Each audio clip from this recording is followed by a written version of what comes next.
It's my pleasure to introduce our first speaker of the day, Bissan Ghaddar. Thanks, Bissan, for accepting our invitation. A bit about Bissan.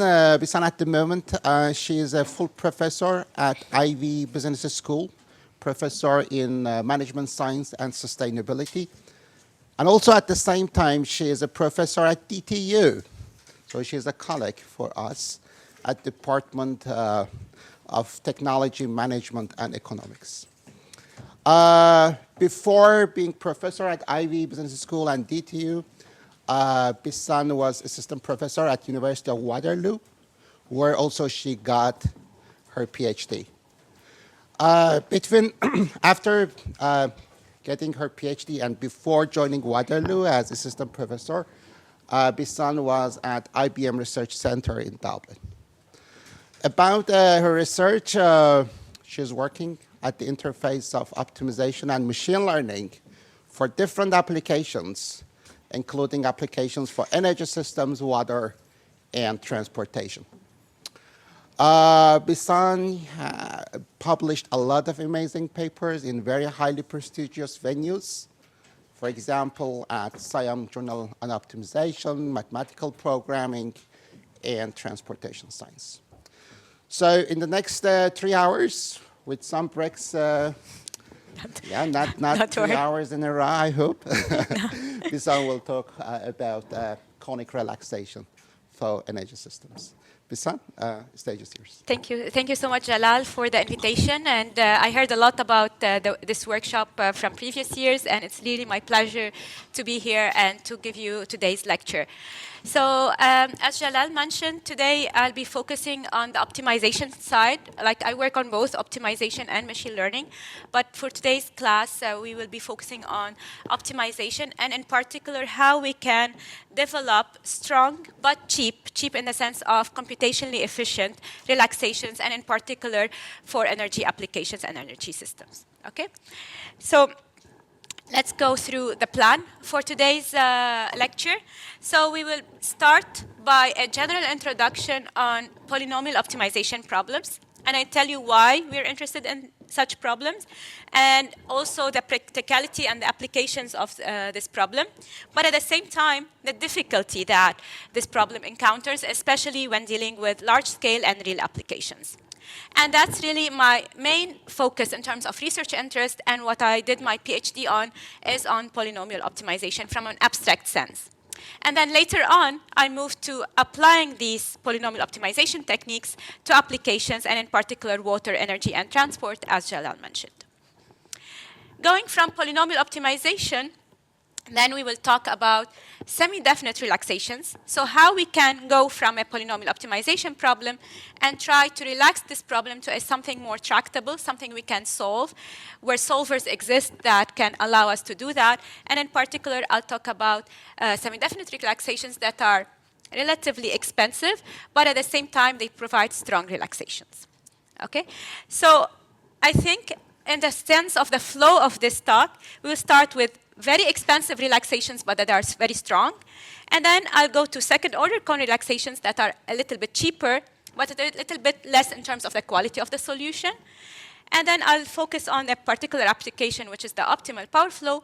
And then at the end, I'll talk about very cheap relaxations, but also strong. Okay? So in terms of complexity, we will be like very computationally expensive, a little bit less expensive, and very computationally efficient at the end. Okay? And we'll talk about the characteristics of each of these relaxations as we go in the talk. And I'll also always provide you with examples related to the optimal power flow, because that's the main example that we'll be focusing on today. And I'll show you at the end, it also can extend to other type of energy applications. And please feel free to stop me at any point if you have questions or if there's something you don't understand, because sometimes things get tricky. So let's start with a general introduction of polynomial optimization and where does it fit in the scale of optimization. So we have linear programs. I'm sure most of you heard about linear optimization, right? We are all familiar with LPs. So LPs are really standard. They are very computationally efficient. There's a lot of solvers and techniques that are able to solve that. it takes the form of minimizing C transpose X, where X is the vector of variables. So you have n variables, let's say. And you have a set of linear constraints that are A transpose X greater or equal to B. And usually the variables are non-negative. Okay? So that's the classical way. And they are polynomial time solvable, and Gurubi and a lot of Cplex and a lot of the optimization solvers are able to handle that very efficiently. Now, we can make things a little bit more complicated, like by adding binary constraints, right? So if you have binary constraints, so if we impose the variable to be either 0 or 1, then you end up with binary problems, and these are suddenly get difficult to solve just by imposing this restriction. However, we have some solvers, and again, Gurubi and Cplex and all of these commercial type of solvers are able to develop efficient heuristics, efficient branch and bound techniques to be able to solve and capture these problems. And a lot of interesting applications also have these binary conditions, so they are really important and relevant to practice. Now, looking at the other side of the spectrum, so we have polynomial optimization. And here, things get a little bit more difficult because now your objective function is minimize f of x. Now, f of x is a polynomial function, but it can be of any degree. Of course, it can be linear, which then generalizes the first part, but it can be quadratic, it can be cubic, and it can have any sort of degree that, depending on the application that you're working with. But also the set of constraints are also polynomials, and they are, in some sense, nonlinear. So they are of a certain degree d, they can be quadratic, they can be cubic, and so on. Now, these problems are very difficult to solve because they generalize binary problems, for example, because if you substitute x 0, 1 to be x squared equals to x, so that's also a polynomial equation, and that captures the binary condition. So suddenly now you have a polynomial problem that's also difficult to solve. Okay, so we are really interested in polynomial problems because it captures a lot of applications.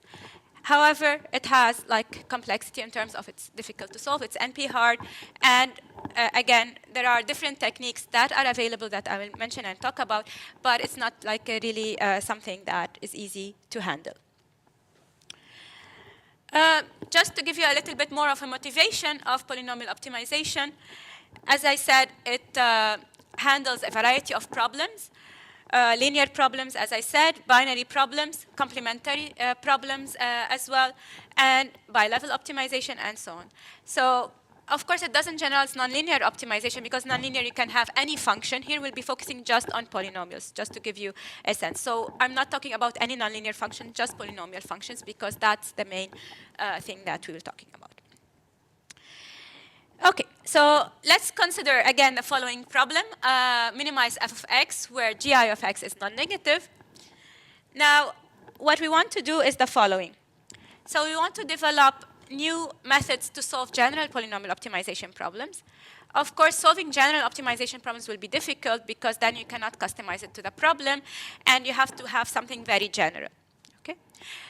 At the same time, we want to find approaches that are applicable for practical applications. Because certain applications will have some structure, will have some characteristics, and if we customize our algorithms or our approaches to these particular problems, then we can scale, and then we can solve these problems or instances even like faster. And we want two things, like the quality of the solution. So we want solutions that are really of high quality, as close as possible to the optimal solution. And we want them at the same time tractable, which means that we want to solve them really fast because we want to scale to real applications and real instances.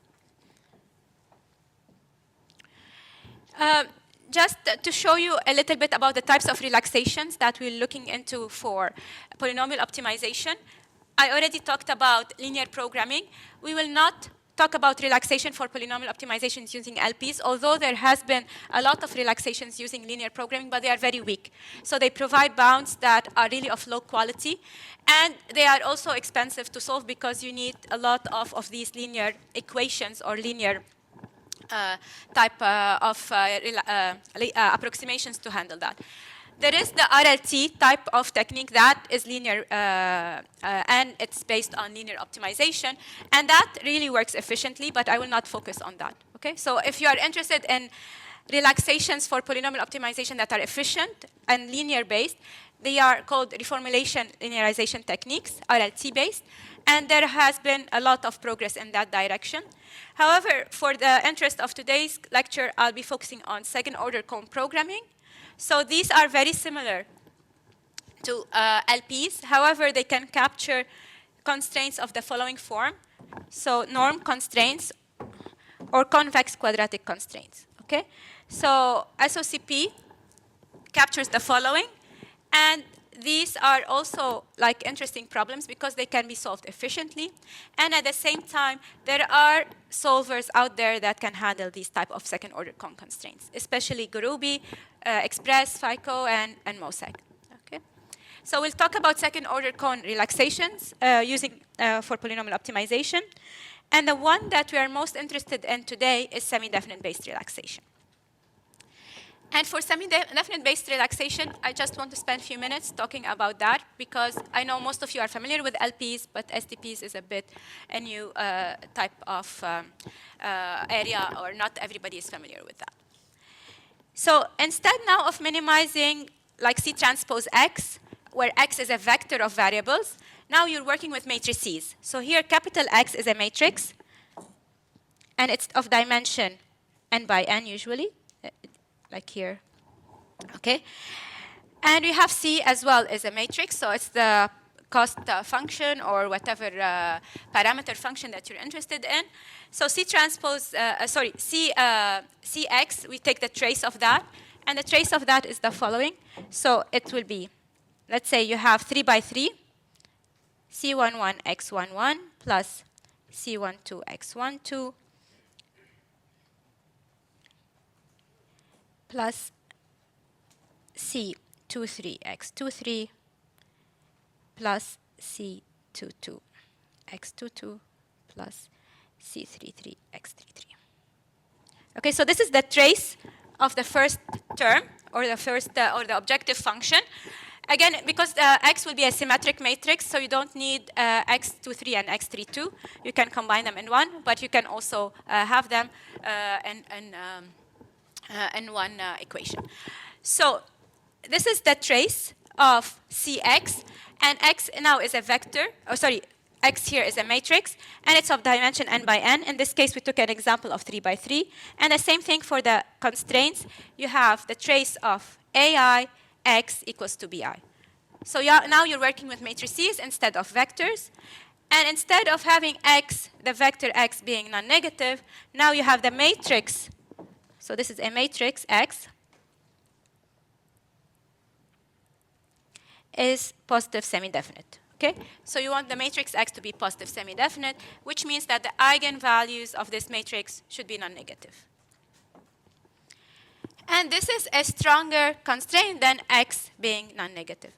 If you impose just every term x11, x12, etc., to be just non-negative, and that becomes a linear problem, you will not get the same solution as imposing that the matrix X being positive semi-definite. It gives you something a bit stronger that linear programming cannot capture.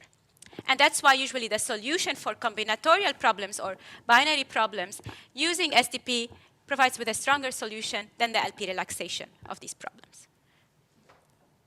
Okay? So X is symmetric, as I mentioned. It's positive semi-definite. SDP generalizes SOCP and LP as well. So it provides either the same quality of the solution or even better. Okay, so it cannot be worse. For combinatorial problems like max cut, for example, or pure binary problems, it provides with really strong bounds.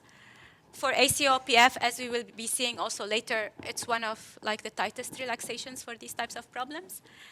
It allows you to convexify your problem. So if you have a non-convex quadratic problem, so let's say you have a non-convex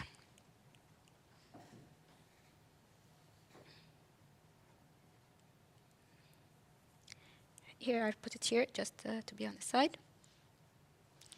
So let's say you have a non-convex quadratic problem. It allows you to convexify this problem and to solve over this convex optimization problem and get a solution. Of course, this solution will not be global optimal, but it might be very close to the optimal solution. And then you can go from there to either improve the quality of the solution or to see where you want to stop at which point. Okay? Also, the only downside, or one of the downsides of STP, is that it's computationally expensive. Okay? So in general, even matrices of like small dimensions, like 100 by 100 or maybe 200 by 200, hundreds of variables, are difficult to solve using STP relaxations. Okay? So what we want is to try to take advantage of the quality of the solution of these problems, but try to solve them efficiently. Okay? And there's a bit of smell, but anyway. Okay? So we want to take advantage of the particular problem in order to have more efficient solutions for this problem. So in general, if you want to solve general semi-definite programming problems, it's yet like a bit difficult. And only recently, 10 years ago, Mosaic started in terms of developing efficient algorithms to do that. Before that, only open source solvers were available, and they were not very well maintained. Like some of them are not well maintained until now. So Mosaic started, I believe, 10 years ago, and it's the only commercial solver available that allows us to handle semi-definite programming. But at the same time, they are still like there's a lot to be done in that problem, especially if you want to solve like really large-scale problems. Okay, so let's see how we can get the semi-definite-based relaxations of these polynomial optimization problems. So you have a nonlinear or a polynomial optimization problem. We want to try to find a relaxation of this. So we have f of x and g of x. These are our polynomials of a given degree d. So let's say the degree is d.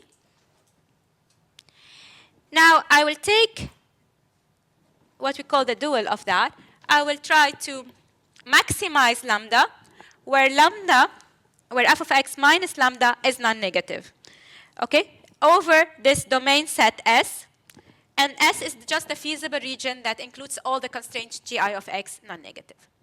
So let's take a look at this figure here, and maybe this will make it easier. So this is my objective function f of x. This is my feasible region, S. Okay, so I'm interested only in that feasible region. I want to optimize or minimize f of x, which means I want to find the maximum lambda, where lambda minus f of x is non-negative over this S, which means that it's this point. It will be this point if I get it correctly. Okay? So I start with a lambda, which is unknown, and I'll try to optimize it to go as much as possible until I cannot go further because lambda minus f of x, sorry, in this case minus lambda, should be non-negative. And if I can do that, then I can find the global optimal of the original problem.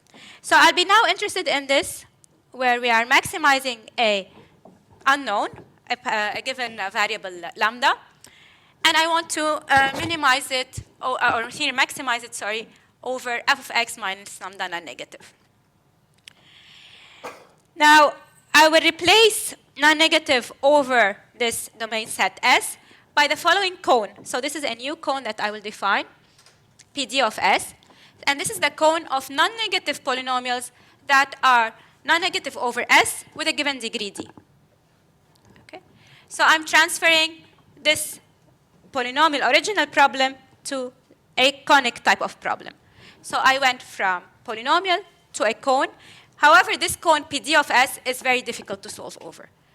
Even just if the degree is quadratic and the S is just binary, so 0 or 1, that's the max cut problem.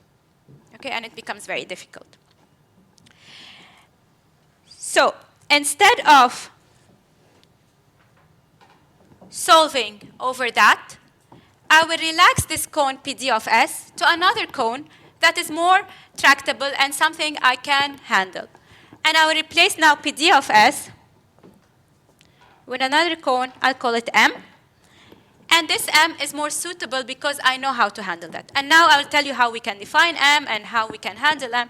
But at the same time, I wanted you to understand that I transfer the complexity from the polynomial to the cone PD of S. Okay? So now we went from the actual exact problem to a relaxation. Because this cone M is not exactly PD of S, it's a subset of PD of S, so it's a relaxation. So now whatever bound I will get will be a lower, like a lower bound on my original problem. Okay? So this will provide me here with a lower bound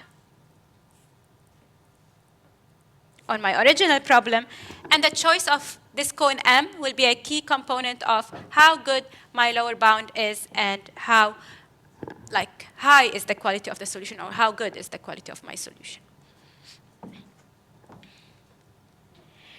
So the first cone that we will be looking at is the sum of squares, like that captures SDP relaxations, and I will show you how in a second.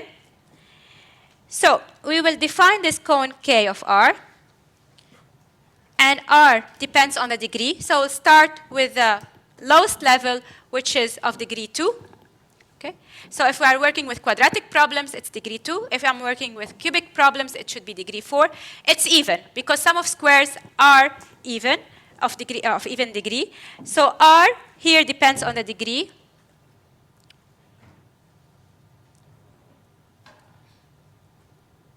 On D. So let's say I'm working with quadratic problems. The first R that I will be considering is 2. Okay? And if I have, as I said, f of x minus lambda should be non-negative over a given domain set S. Every sum of squares is non-negative, right? So if I can approximate it by a sum of squares, then I can guarantee that it's non-negative over this domain set S. But not every non-negative is a sum of squares. Okay, so that's why it's not like it doesn't go both ways.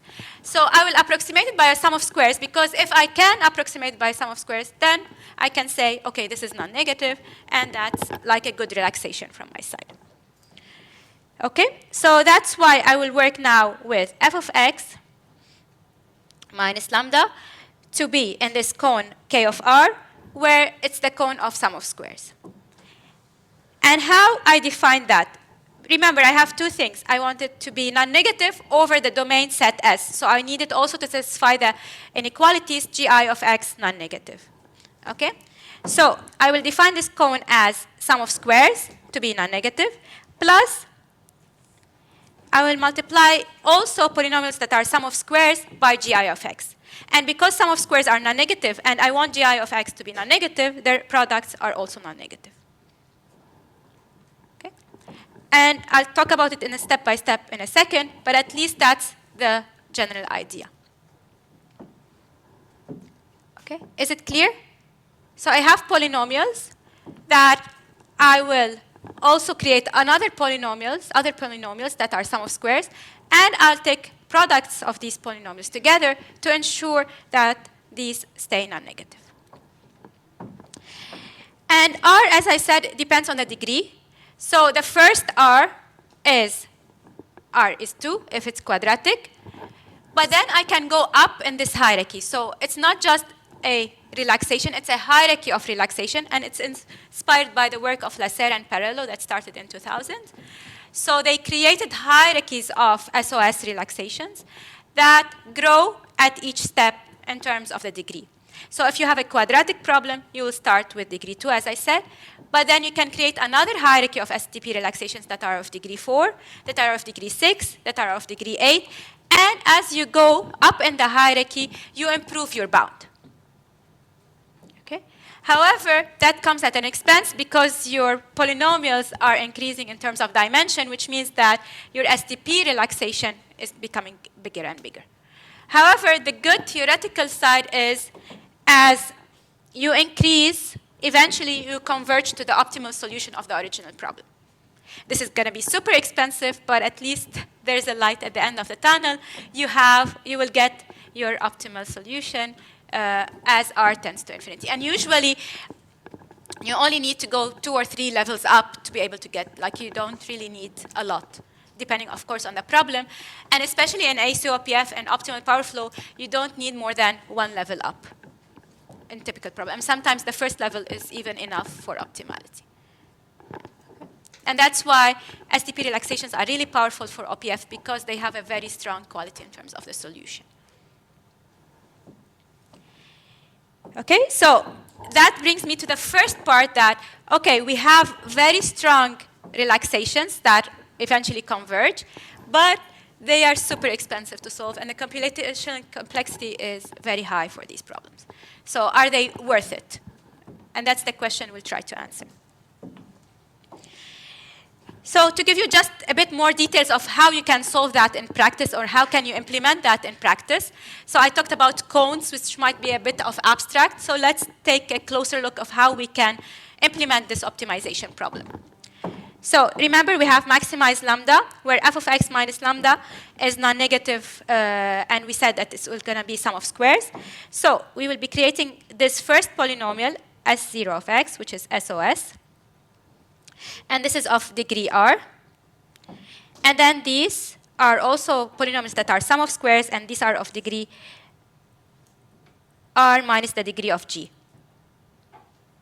Okay, so each one of them will be like the degree of the polynomial problem minus g.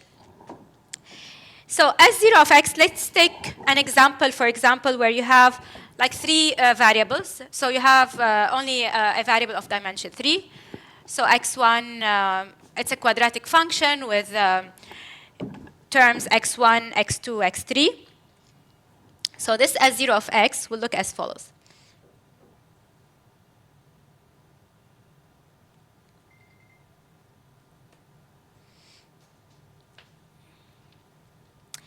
x2 plus S03 x3.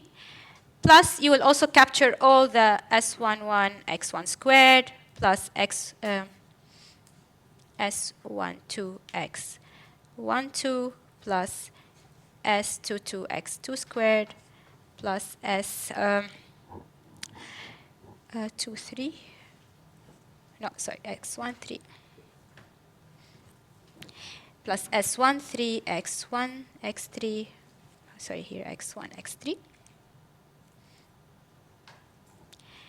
Plus S33 x3 squared plus S23 x2 x3. Okay? So you'll have, this is the full polynomial. So S0 of x will look as follows. So it will be a polynomial that captures all the monomials of the 3 variables x1, x2, x3 up to degree 2, if it's a quadratic one. Okay? So you have the S00, which is the constant term, so the term that is a constant. And then you have for each linear term a parameter or a variable, in this case, S0i. And then you have Si, Sj for the quadratic terms or quadratic monomials. Okay? So this is how S0x will look like. Now, S1x, it depends on the degree. Like if gi of x, let's say, are linear, then, and if I'm solving only up to degree 2, then these will be constant terms. Okay? If it's quadratic, also they will be constant terms. You cannot exceed degree 2 if r is equals to 2 in this case. Okay? So if the g's are linear, then the s here will be just non-negative terms. So they will be S1, S2, S3, S4, depending on how many constraints do you have. And now this S0 of x, how you will write it as follows. So you'll have x, and then here you will have the S00. Sorry, here. Let me write it properly. You'll have 1x.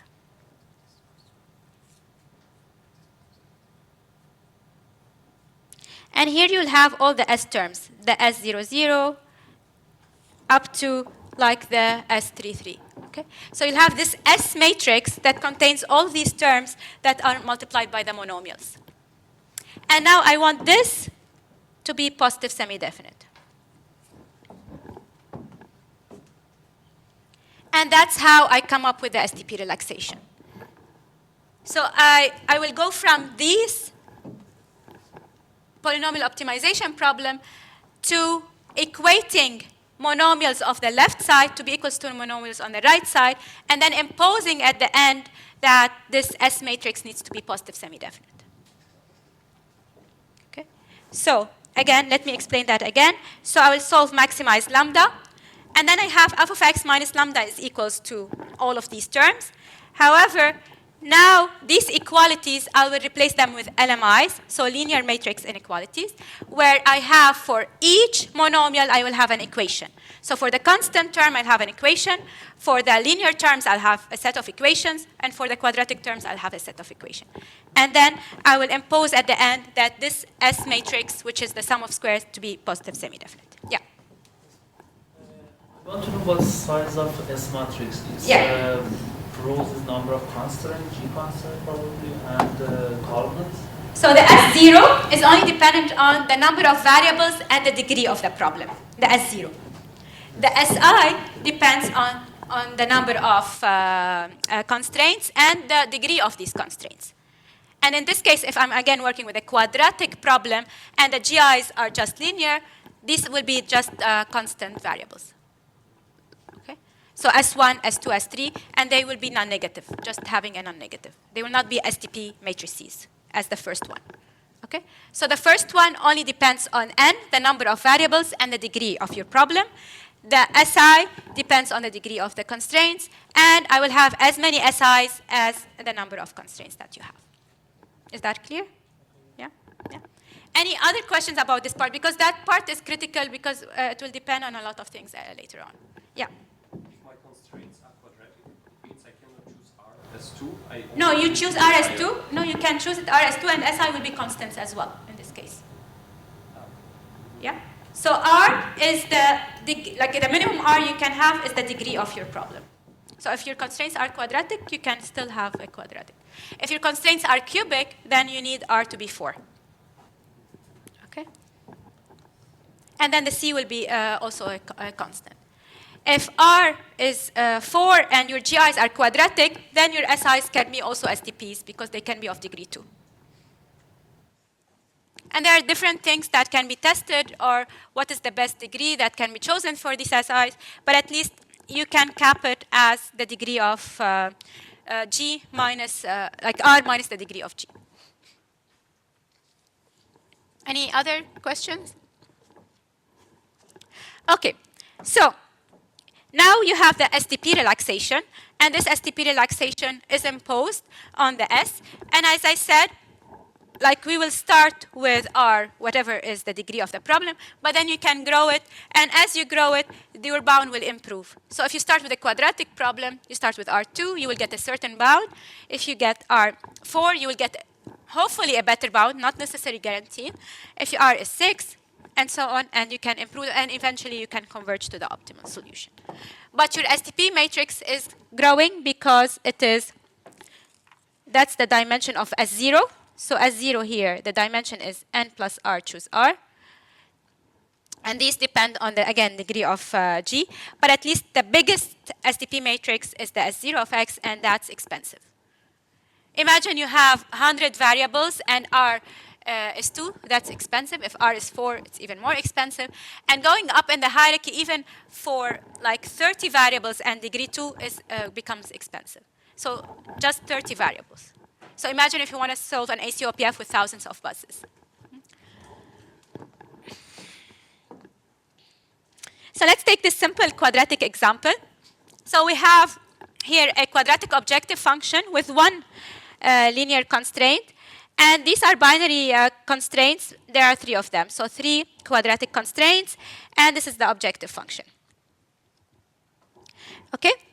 So if I want to optimize this polynomial objective function, as we said before, we minimize lambda here because we are maximizing. So I need to minimize lambda. Before we were minimizing f of x, we were maximizing lambda. Okay? F of x, or lambda minus f of x, is non-negative, which means I write it as the following: S0 of x, which will be a sum of squares polynomial of degree r, and S1 of x, g of x, and ci of x, xi squared minus xi. Now these are equalities. Because these are equalities, this doesn't need to be non-negative. It can be any free variable. Okay? Because usually, if it's equalities, you don't need to impose non-negativity. only for the GI of x, these need to be non-negative. Okay? So if I start with the first level of relaxation, where r is equals to 2, I end up with an SOS of degree 2. So this will be, because x, I have 3 variables. You see x1, x2, x3. I have 3 variables. So this will be of degree 2, and it will be a 4 by 4 matrix. And the S of x, S1 of x, I have one constraint which is linear. So this will be non-negative variable, one non-negative variable. And I have 3 free variables. Okay. So again, this is a very small optimization problem. I get an optimal value if I solve this problem of 249.1. Okay. So it's a very small problem because you have the number of monomials in this case is 10. 1, like the constant, is 1 for the constant, 3 for the linear terms, and then 3 for the quadratic, and then another 3 for the bilinear. So let me just write it down. So this is for the constant. These are for x1 and for x2 and for x3. And these are for x1 squared, x2 squared, and x3 squared. And these are for x1, x2, x1, x3, and x2, x3. So you have 10 equations. And then you have 21 variables. These 21 variables relate to the STP matrix variables, to the non-negative variables, and to the other 3 variables. So 16 plus 1 plus 3 is 20, and the lambda is another 1, so 21.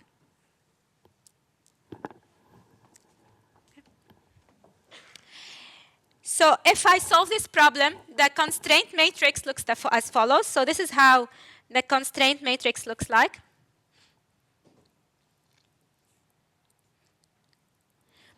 And you can see it's 10 by 21. It's sparse, it's small, and I can solve this like really very fast. If I go one step up in the hierarchy, so R is 4 now, I end up with a 10 by 10 STP matrix for the S0, a 4 by 4 STP matrix for the S1, and 30 free variables for the CIs, for 10 for each of the CIs. And now you see my constraint matrix for level 1. So this is for R2, and this is for R4. You see how bigger it went.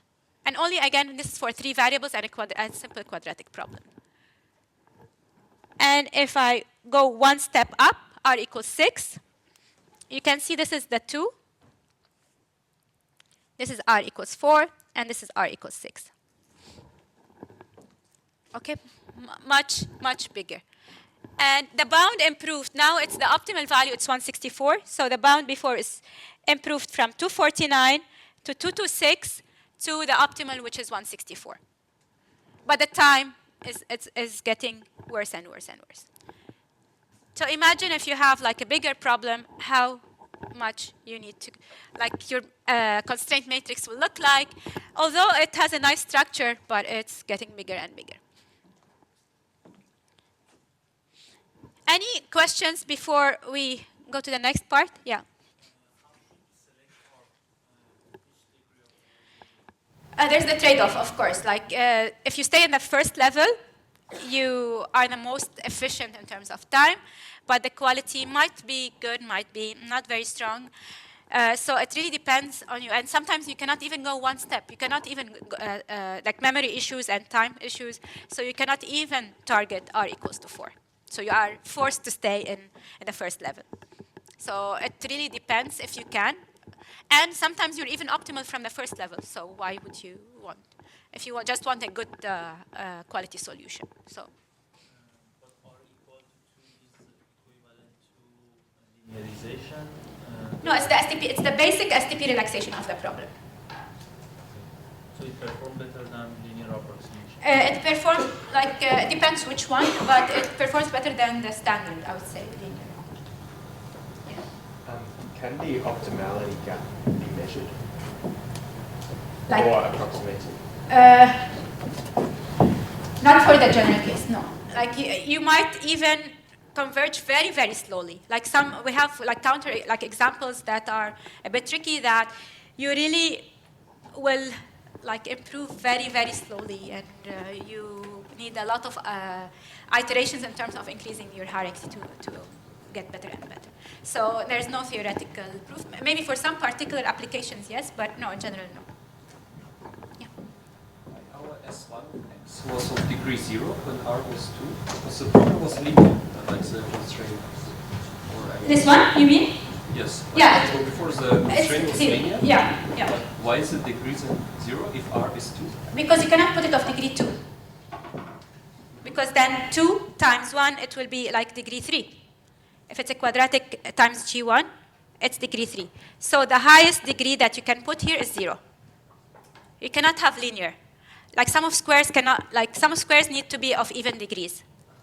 Okay? So either 0, degree 0, which is like a variable, like a non-negative variable, or degree 2, or degree 4, and so on. So if you have a linear one, the highest you can put it if you are working with the R2 is a non-negative variable. Okay. Other questions? Okay, so now that you know that it's a bit expensive and we have like a motivation of why we want to move to a better approximation, there are a few things that we will be discussing today of how to improve over this. The first one is first, like to work on the formulation of the problem itself. Some problems are maybe of degree 4, how we can go, lower their degree to degree 2, for example, and work with that, start working from these. So how we can reformulate the problems and reduce the problem degree, so that's one.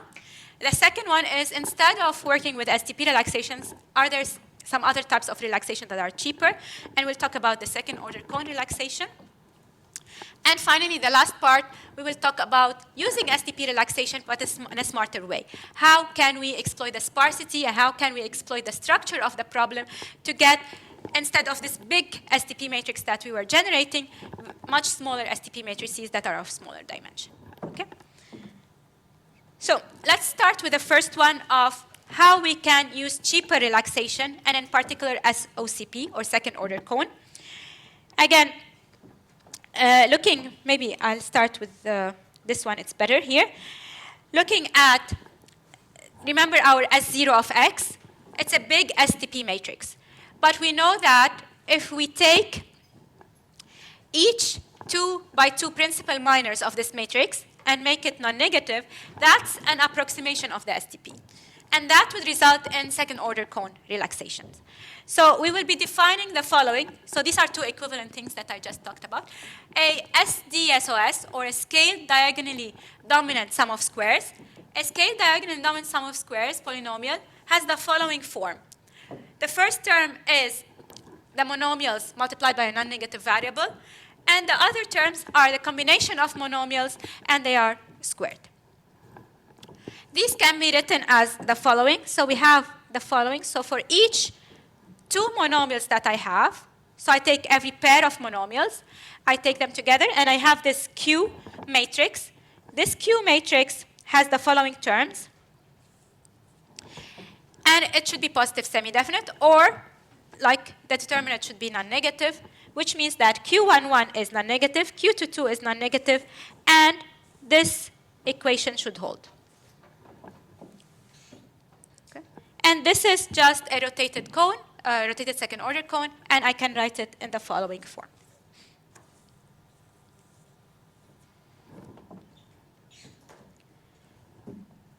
So if now, instead of using this S0 of X and saying I want this S0 of X to be sum of squares, I will say that I want S0 of X to be SDSOS, scaled diagonally dominant sum of squares polynomial, and then I end up with much smaller polynomials that I will enforce a second order cone constraint. The only trick there is I will end up with a lot of second order constraints. So for each SOS, I will generate a lot because I need every pair of monomials and imposing that condition of second order cone.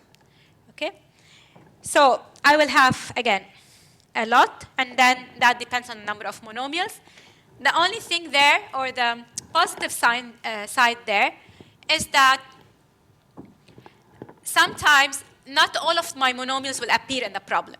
So if you take a look back at this example that we were working with, well, here all the monomials appeared because it's a it's a 3 by 3 variable, so it's fine. So in this case, all the monomials appeared. But in general, when you're working with large-scale problems, not all of these monomials will appear. Sometimes, for example, x1 times x2 will never be in the problem. Sometimes xi times a certain variable will not be in the problem. So then you don't need to take all possible combinations of monomials. You just need to take all possible combinations of monomials that appear in your original polynomial optimization problem. And that might reduce the number of second-order constraints, because if you have a lot, sometimes that also can be inefficient and can lead to very large computational time. Okay? So let's go back to our polynomial optimization problem. I have maximized lambda. Now, f of x minus lambda, instead of being in this cone K of R, which is the sum of squares of the Lasserre's hierarchy and the parallel sum of squares hierarchy that we talked about, it will be in this cone S of R. And S of R is as follows. So we have SDSOS, which are scale diagonal dominant polynomials of degree at most R. And the same thing here, but multiplied by the GI of x. And then we end up with a second-order cone optimization problem. That is cheaper to solve usually, and again, it depends on the problem, and it depends on how many constraints you're adding and of that sort. Is it clear how we went from the SDP relaxation to the second-order cone relaxation? And there are different ways how to end up with that, because again, as I said, you take this big S0 of x, and you take every principal minors of this, and you transform that to an SOCP. Or at the same time, there are using the scale diagonally sum of squares polynomial and taking the polynomial of the form that I just showed you and replacing that in the function. What's the drawback of this? So you might end up with a lot of SOCP constraints, right? Because if all of the monomials appear in your original problem, you end up with, as I said here, m squared minus m over 2, a number of SOCP constraints, and that might be then the efficiency of the SOCP is overweighted compared to the how fast you can solve SOCPs. Yeah, no, you lose, of course, because it's a relaxation, right? Because again, if I show you here, you see? So it's not actually the actual, it's not exactly the same objective. It might be, but it's not guaranteed, because SDSOS is a subset of SOS. And there's also an additional drawback that I will mention in a second, which is that before we had a convergence guarantee. So as you increase R, you are converging, or you will eventually converge. But here, for this type of hierarchy, you don't converge. You don't have guarantees of convergence. And we have cases that do not actually converge in this case. Luckily, again, for the ACOPF problem, we have good quality solutions for this one even. So you don't lose much in terms of the quality, and you will see when I present the results, you will not lose much compared to the SDP relaxation. You will lose a bit, but not a lot. Okay, and the quality of the solution really depends on the application. So we cannot say that you will always have very high quality solution with the SOCP. And that's why there's this trade-off. As from the beginning, I think the key message is there's always this trade-off between quality and computational time. And you cannot, there's nothing called a free lunch, right? So you will always have to sacrifice one or the other, unless we will see towards the end, there might be some promises, again, when you exploit the problem and exploit the structure of the problem. So we are here now. So let's formulate it the same way as we formulated the previous problem. So I have maximized lambda, where f of x minus lambda is S0 of x. Again, these are the same things we've seen before, But now instead of S0 being SOS, S0 is SDD, scale diagonal dominant, and the SI is also SDD, which is scale diagonal dominant, and the degrees depend on the GI of X. Again, you have the same linear equations, the same linear system of equations in terms of the coefficients. So for each monomial, you will have an equality. But at the end, instead of the S matrix being positive semi-definite, you will have S terms that are related to each other that will be second order. You will have a second order constraint imposed on them. Okay? So it's just that the last part, instead of the S being positive semi-definite, you will have these several second order cone conditions. Of course, it's computationally easier to solve, but it does not guarantee any convergence, and the quality of the solution is a little bit less. So let's take a couple of examples to show you the quality of the solution. I will take first examples in general, and in the next class, we will focusing in particular on ACOPF. Now I'll just show you a general example here with 10 variables. So you have 10 variables. The objective is linear. And here you have a quadratic constraint. Here as well, another quadratic and another quadratic. So these are all quadratic constraints, and this is a linear constraint and a linear one. Okay? So you have 10 variables. You can here also see that not all monomials appear, right? For example, I don't know, x1, x2, for example. Yeah, x1, x2 doesn't appear. So, for example, in the SOCP relaxation, you don't need to include these types of monomials. Other than that, x6 squared, for example, doesn't appear, and things like that. So you can exploit a little bit the structure of the problem. Again, this is 10 variables, so it's a bit not too large. If you take into account the SOS hierarchy, and because it's a quadratic problem, so you can start with R is 2. The bound is 10 in this case, and the computation time is 0.13 seconds.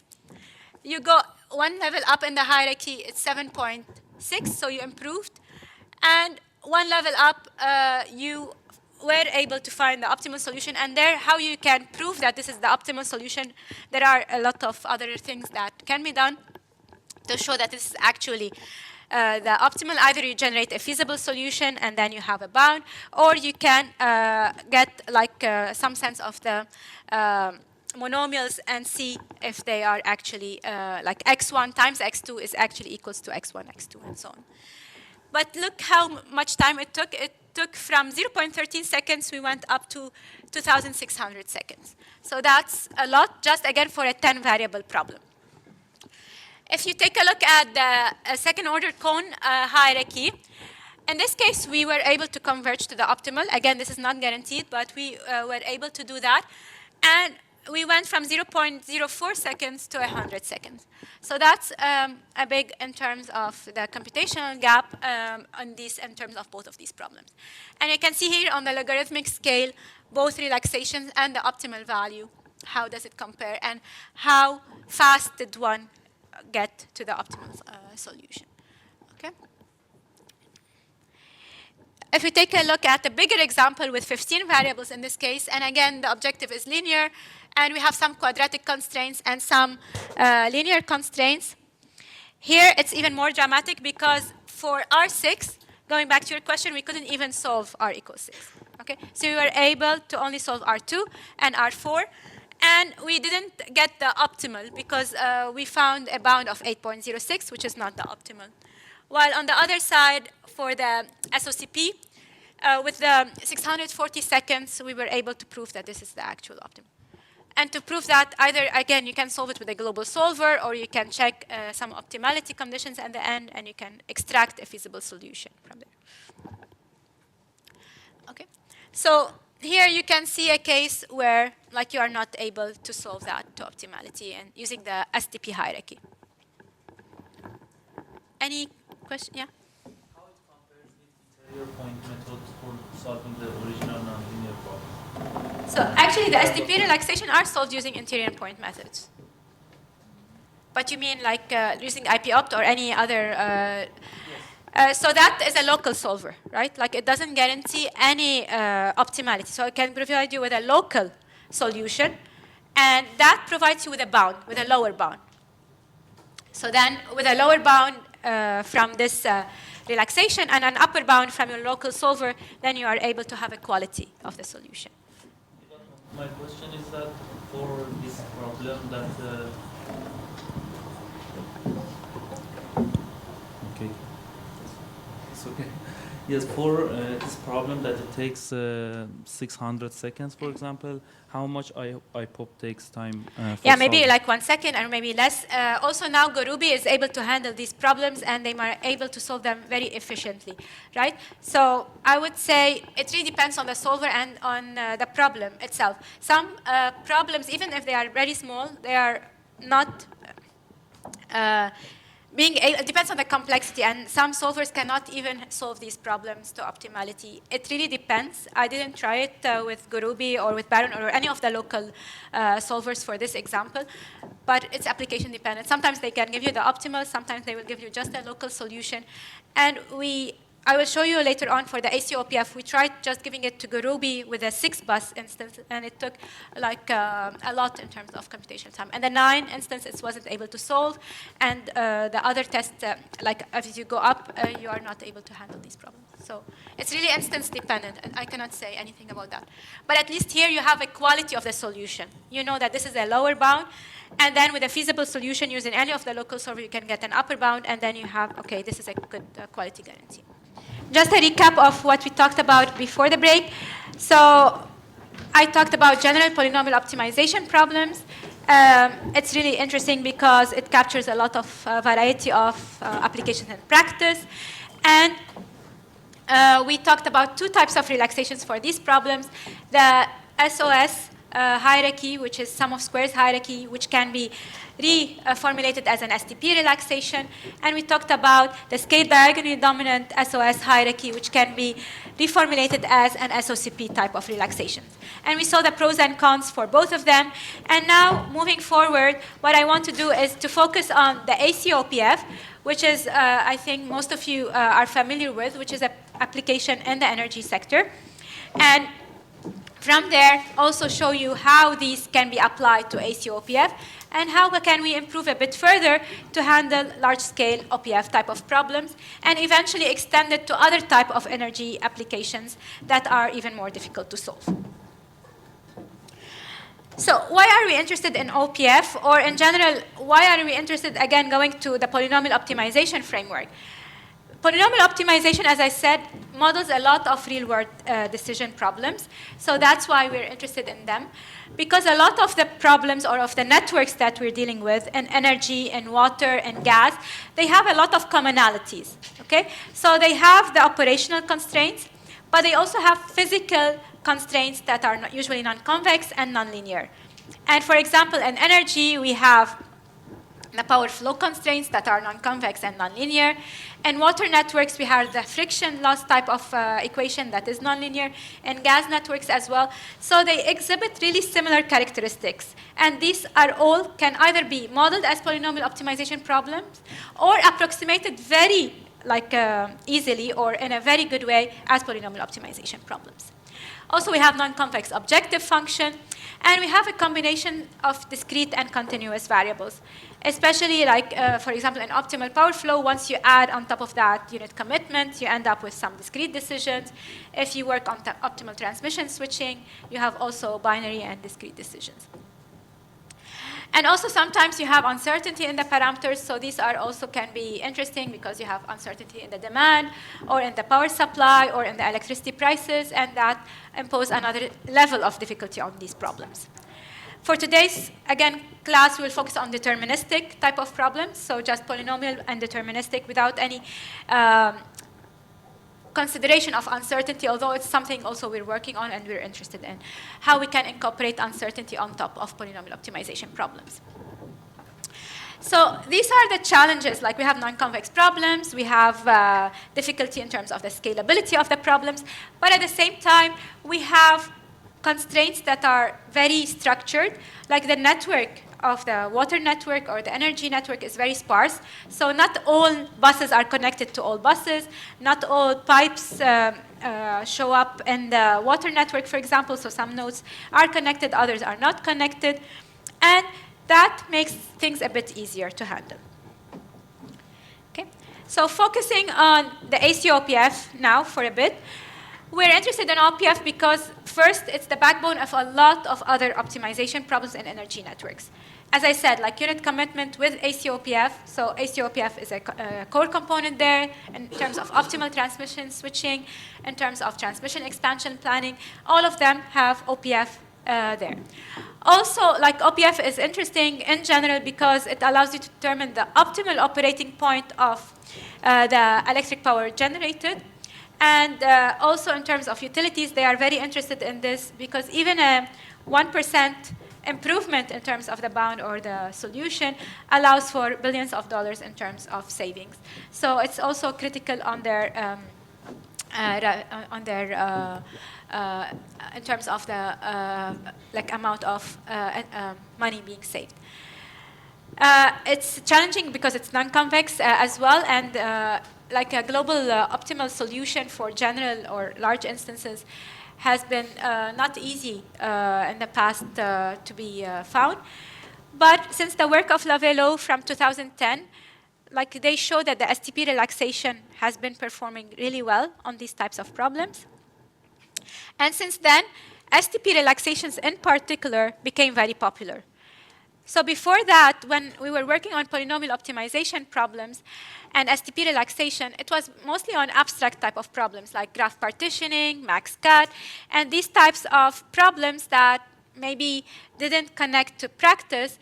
But since the work of Lavey and Lowe and in the energy sector, OPF became very popular using STP relaxations, then everything tried to connect back to it. So the STP relaxation and polynomial optimization tried now to solve OPF problems. And in water networks, we saw an analogy in water networks to these systems. So also now STP relaxations are becoming popular in water networks and the same thing in gas networks. So STP relaxation now really gained a lot of visibility after its success in OPF. And a lot of commercial solvers now are trying to work on STP relaxations or STP, solving STP problems because of that, especially MOSEC that started 10 years ago because they saw a potential in this OPF type of application. So I started working on STP really since 2005, but again, since then, like people were a bit pessimistic about STPs, again, because of its scalability, because of its inefficiency. But now, since 15 years ago, I would say STP is starting to gain back its popularity, and a lot of active research has been done being done in this area. Okay. And also on polynomial optimization as well, because polynomial optimization have STP relaxations as part of their hierarchies, and that's also becoming more and more interesting. So we will take a look at the optimal power flow and then in the next few minutes. What's interesting is, again, like this is the 300 bus case and the 118 bus case as well. So you can see the structure of the network. You can see like the nodes are the buses, and the edges connecting these nodes are branches. And you have some physical constraints on these edges and nodes related to voltages, related to power generated, related to also like line flow, power line flow, and so on and so forth. So we're interested in this problem because we want to handle this non-convexity. We want to handle also extensions of these problems, especially when we have also discrete decisions. So that's another level of complexity that's added to the problem when you also incorporate binary variables and binary decisions. But in general, the network has a really nice structure, and that's something to think about when we're working on these problems. Let's now define the formulation of the ACOPF step by step. So as I said, we have a set of buses, so n buses. And E is the set of branches. So these are the edges connecting these buses together. And a subset of n, so not all buses are generators. So we have a subset of n being the set G, and this is the set of generators. And a subset of the branches are L, and these branches will have some power flow limits. Okay? So, and usually G is much less than n, and L also is much smaller than E. Sorry. Okay? And now we have some parameters that we want to define. So you have the active and the reactive power generation capacity, so Pmin and Pmax, and Qmin and Qmax. Max. So these are for active and reactive power. And you have then the load, so the demand. This is the demand, the active and the reactive demand. And you have voltages, the minimum and the maximum absolute value of voltages on a given bus. And you have the characteristics of the network, so the admittance matrix is this Y that we will also be talking about and using. For branch parameters, you will have the following. So these are power flow limitations on a given branch. And then you have the susceptance, and then you have also some admittance characteristics on the line. Because these are all the parameters that we need to formulate the ACOPF. And we will be following really the standard Lavelo type of formulation, where you will create these matrices. And these matrices are coming from the admittance and from YLMs, and as well as the shunt susceptance. So it will depend on Y, and the GLM, and the BLM, and this B bar, and the rest are all the same. Okay? So it's exactly, if you take a look at the Lavelo paper, they are exactly coming from there. And from here, we have all the parameters that we need for formulating the problem. And one key thing is that we have the real and the imaginary components. So we have the complex, because the reactive. So they have the P is the active generation, and the Q is the reactive generation. So one is for the real and one is for the imaginary, and everything else will follow. And also for the voltage, you'll have the real and the imaginary, and so on. So we'll define our variables as follow. So you have an X vector that contains the real of the voltages and the imaginary of the voltages. Okay? So if you have, let's say, a network of n buses, the size of your vector here will be 2n, one related to the real, one related to the imaginary. And we'll be working with voltages as our variables, and we will be seeing later on how we'll also incorporate that in the power. Okay. So the OPF, we are minimizing, there are different things, but here we are minimizing the total power generated cost. So the cost is as follows. So this is the power generated. Okay, so this is the power generated multiplied by a constant term, and it's squared. And this is also the power generated. So this is the linear term multiplied by the power generated. And this is, you can ignore this part because it's not needed. Okay. So you have the quadratic term for the active power generated, and the linear term for the active power generated. So that's for the objective. So it's a quadratic objective function. But since you have x transpose and it's squared, so that becomes of degree 4. Okay? And we will be seeing how we can handle that in a second. But at least here, the way that I wrote it, it's degree 4. And now for the active power constraints, so the active power constraints, the power generated needs to be between a minimum and a maximum. This is quadratic because x transpose, it's a quadratic term. And the same thing for the reactive. So you'll have another quadratic term. And the voltage constraints, they need to be between a Vmin and a Vmax.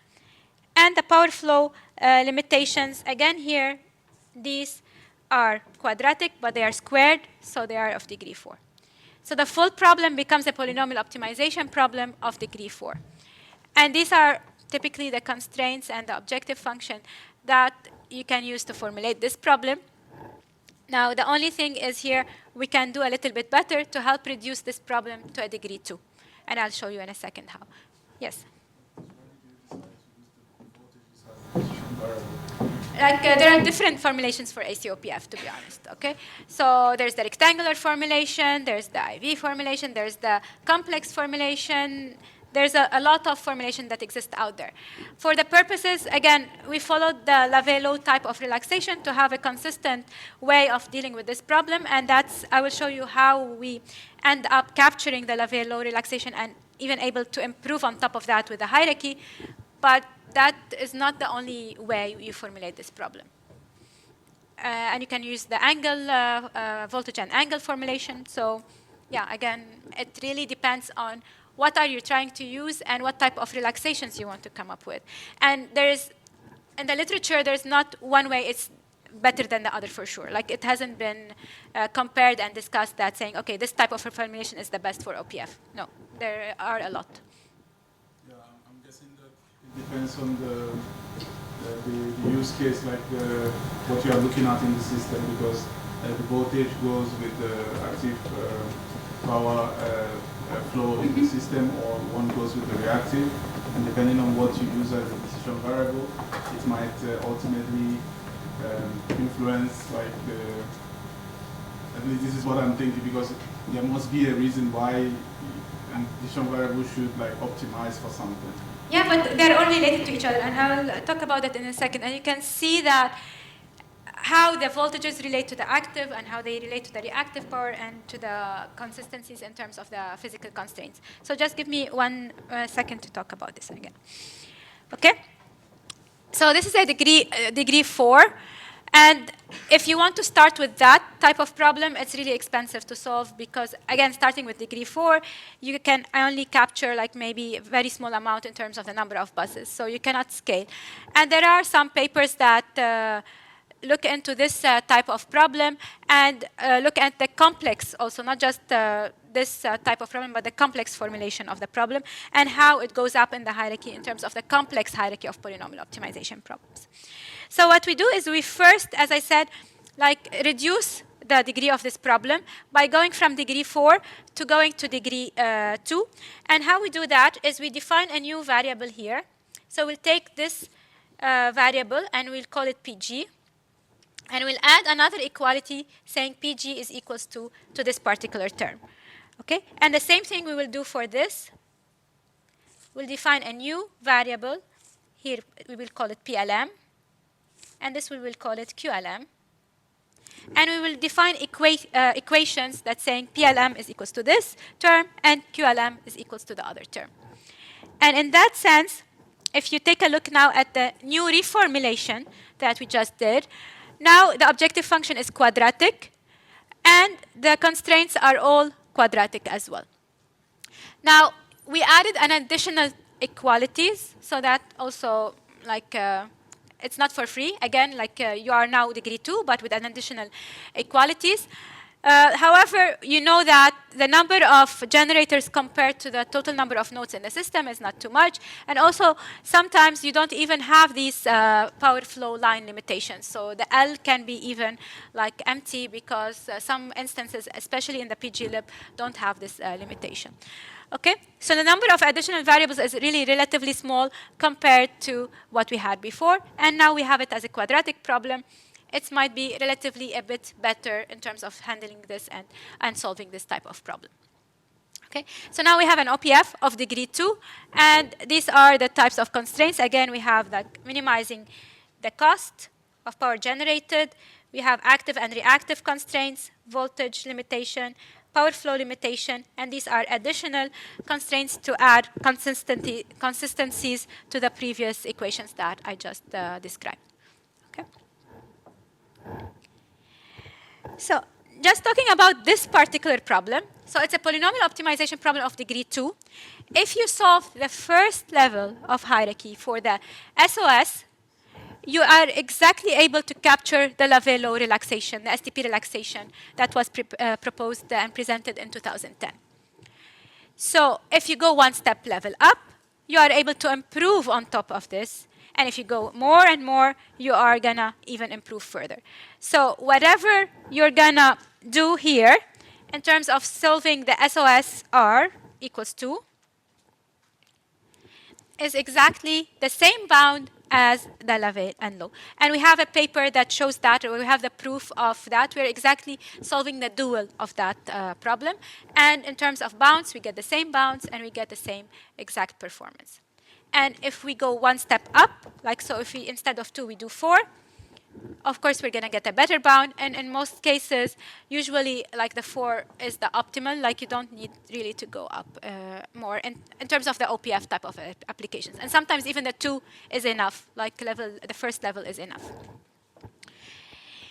And the second interesting point is that Lowe presented a paper in 2013 proposing SOCP relaxations for this problem. And if we use our SDSOS hierarchy on this OPF problem of degree 2, and if we fix R again to 2, the first level, which means R is 2, and here R is 2, so this is the first level, it's exactly equivalent to the conic dual of the problem 2 proposed by Lowe in 2013 in his paper.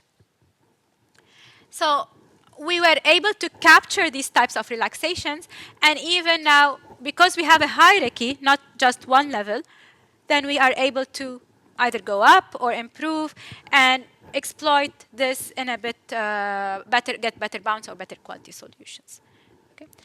So that's the power, I would say, of polynomial optimization, because it's able to capture a lot of relaxations that are currently present in the literature, but also improve on top of that by like doing something a little bit extra. And again, we have in another paper the proof of this. So we have 2 papers, one on optimal power flow STP relaxations that we show in the proof that we have the equivalent of Lavey and Lowe in 2010, and in another paper where we have SOCP hierarchies of polynomial optimization, and we show the other one in, again, our paper. Maybe let me show you a little bit about the performance of these 2. The first level, again, hierarchy of the SOS, and the first level of SDSOS. So for the first level, we are able to solve case 9. Case 9 means we have 9 buses, okay? So 9 buses is a very small network. These are from PGLib. Case 14, we are also able to solve. And the gap is from the optimal. So we have the optimal solution from IPOpt, or we are able to extract the optimal solution for these instances. And after that, the standard STP relaxation is not able to solve.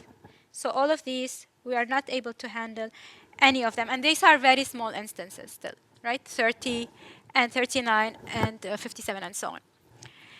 While the SOCP relaxation, like you can see that the gap is not as good, but at least we are able to solve all of these instances, and still the computation time is very small. And also what we do here in the SOCP hierarchy or SOCP relaxation is we don't take all the possible combinations of monomials, because we have our original network is very sparse, and not all of the lines are connected to all of the lines. So you don't need monomials that connect a given bus to another bus if these branches don't exist. Okay? And that's why we're able to really solve this very fast, because we don't take all possible combinations of monomials. But it's like a weaker relaxation, again, because the bound or the gap is a bit higher than the STP relaxation.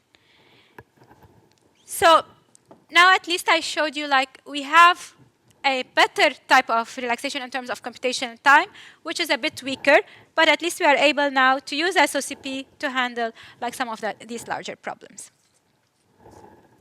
But can we do something better? Okay, so now can we keep the quality of the solution, which is from the STP, and can we now beat the computational time of the SOCP, or get a faster type of solution? So we are a bit trying to keep the same quality of the solution, and at the same time, like go to larger instances. And here I want to talk about sparsity. Okay, sparsity of the actual polynomial optimization problem and of the STP relaxation that's going to come out of that polynomial optimization problem. first, I'll start talking about sparsity in general, and then we'll see how it relates to the OPF. But maybe let's define that in general terms and see how we can create these sparse problems. So for sparsity, let's consider the following polynomial function. So we have a quadratic polynomial function here. And again, as you notice here, not all terms are connected to all terms, right? So you don't have, let's say, x4 times x5. You don't have x4 times x2, and so on. Okay? So once you have this polynomial function, that can be the objective, that can be the constraints, that can be anything in your polynomial problem. Once you have this, you can create its equivalent graph. And this graph is just by, for each of these variables, so here you have 6 variables. Each of these variables will have a node. And you will only connect nodes if the monomial appears in the polynomial function. Also, you can do that for any type of degree, right? It doesn't need to be quadratic.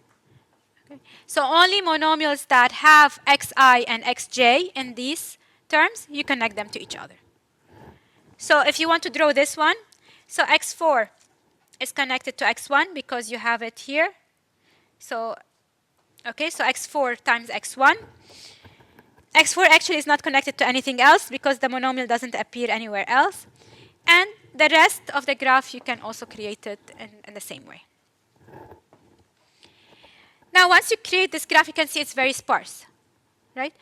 Like, it's not a clique because not all edges are connected, not all nodes are connected to each other. So, to create a sparse structure from here, or a sparse STP matrix from here, you need first to create the chordal graph.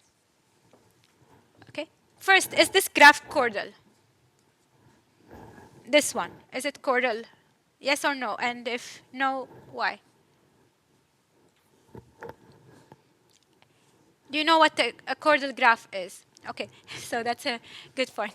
So a chordal graph is for any cycles of 4 or more, you need to have an edge connecting non-consecutive nodes to each other. So let's say, like this is a cycle of 4.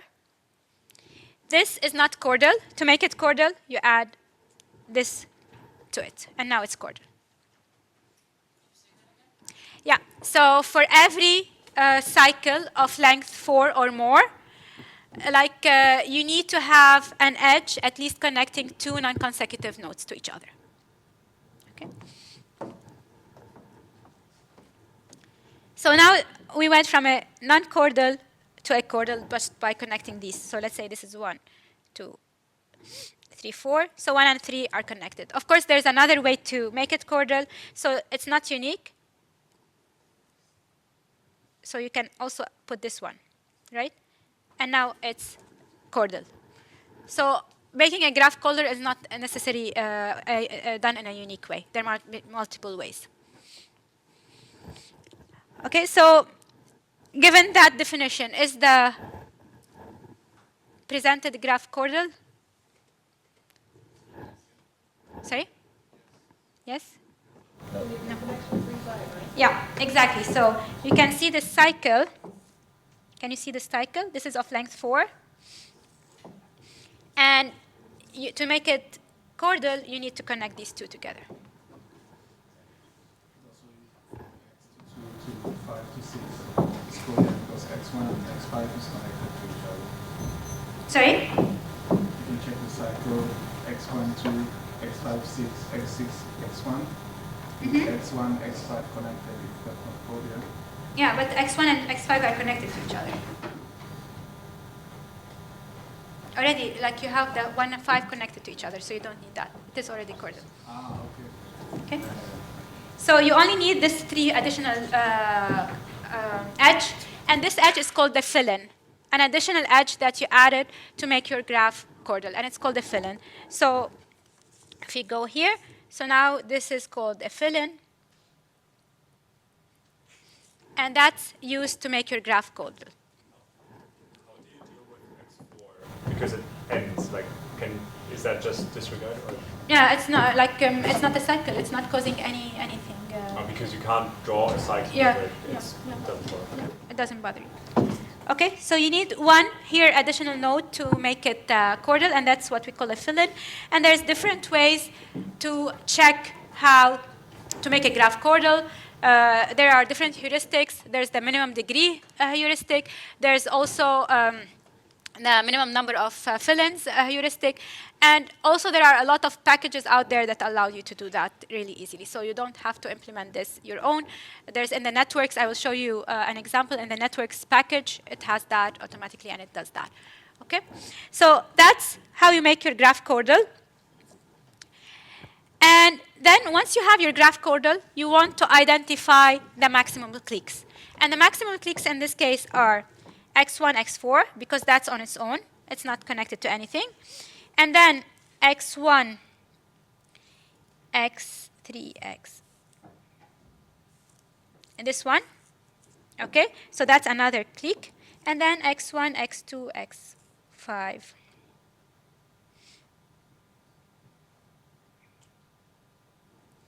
Okay? So that's, we have 3 cliques in this case. And these 3 cliques constitute the maximal cliques that we can extract from this chordal graph. So the first clique has 1 and 4. The second one has 1, 3, 5, 6. And the last one has 1, 2, 3, 5.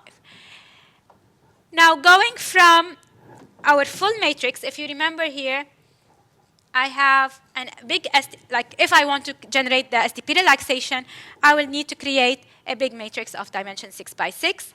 Now, instead of creating this huge matrix of dimension 6 by 6, again, it's a small problem, so 6 by 6 is not a lot, I can end up with 3 SDP matrices, one of dimension 2 by 2, one dimension 4 by 4, and another one of dimension 4 by 4. And these are decomposable now.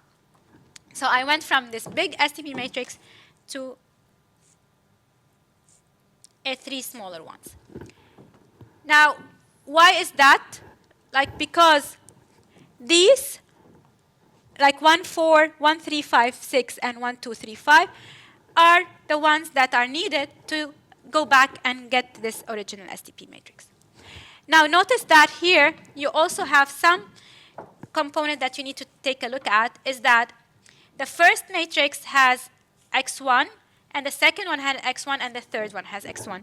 And also, like, the 3 appears here and here, and the 5 appears here and here.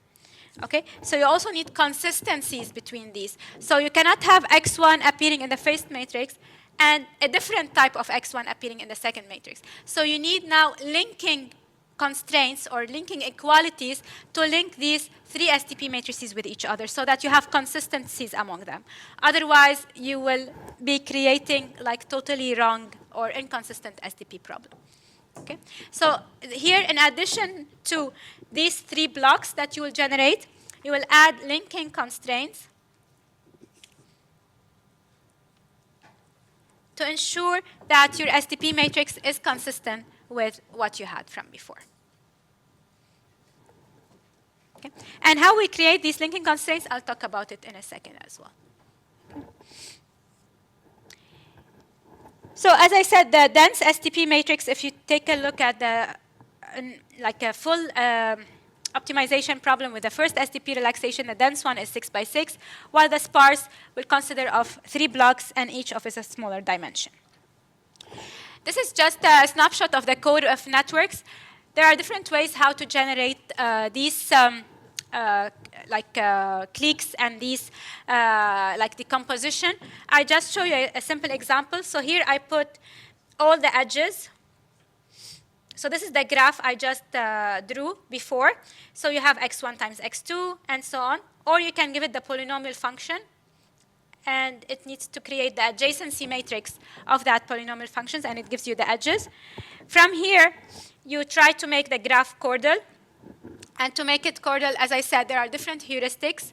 I don't know what networks does, but in general, you can either use the minimum degree, or you can use the minimum fill-in edges. Okay? The minimum fill-in adds the least number of fill-ins to make the graph chordal.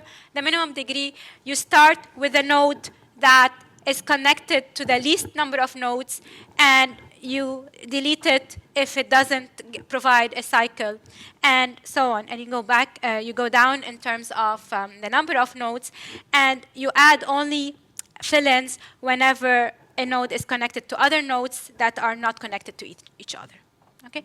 To make sure that you have nodes all connected to each other. And this is how you make the graph chordal. You can also find the edges added, in this case, x3, x5, as we said. We added only one fill-in, and it generates the 3 cliques, in this case, that we have, x1, x4, x3, x5, x6, and x1, x2, x1, x2, x3, x5. Okay? So there are different ways to do it, and again, different packages allow you to do that, so it's not something that you need to do.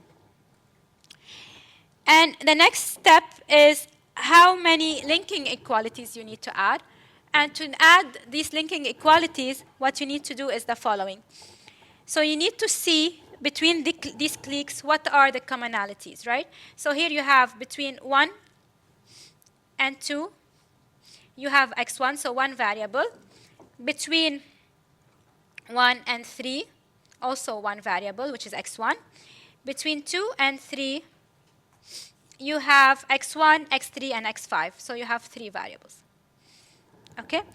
So you create from these like cliques another graph. You have to create another graph. And on this graph, you connect the cliques to each other only if they have an intersection between them.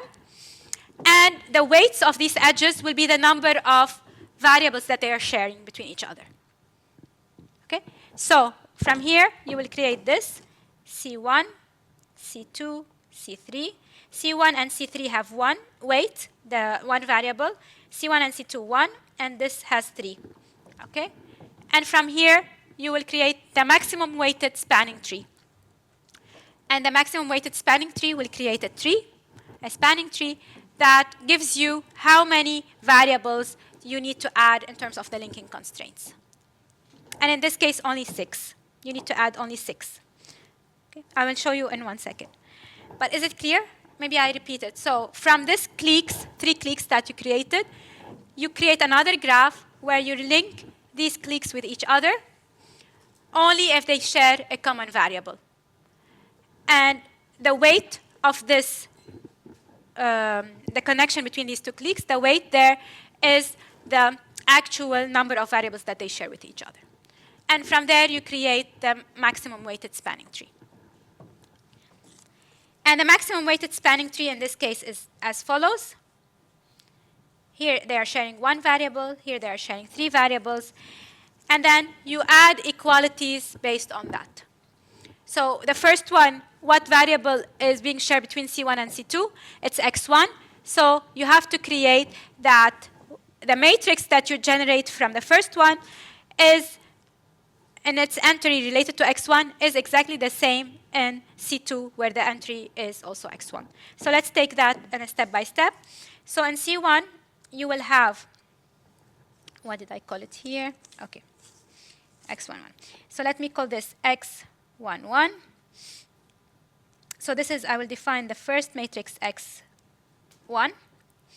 It's related to C1, x11,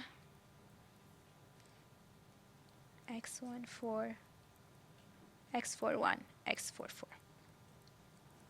Okay, so the first entry here, and here I will define another matrix. I will call it x2, and here it will be x11.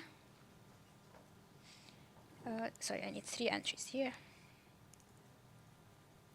x11, x13, no, I need 4 entries. And I need space.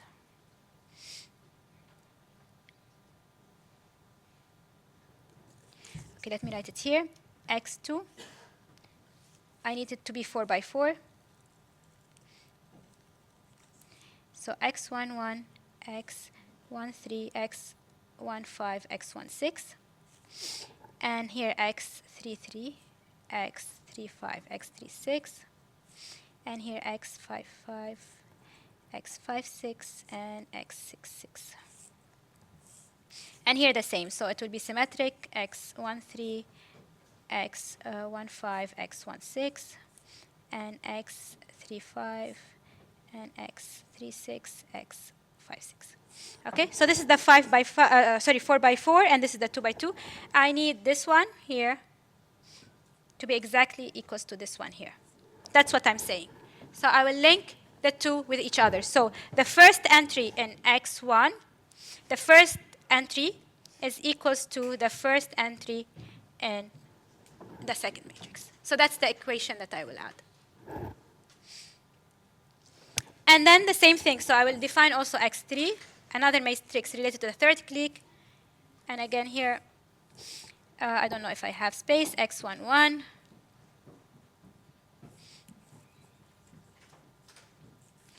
x12, x13, x15, x12,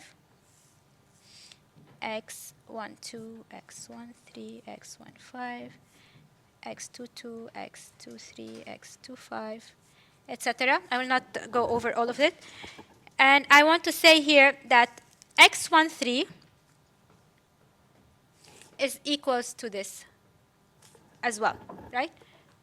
Okay, so the second entry, so capital X1, the 1, 2, is equals to capital X, sorry, here this is 2, here it's 2, 3, and here 1, 3.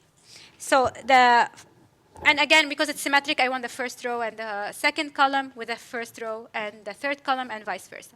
Okay?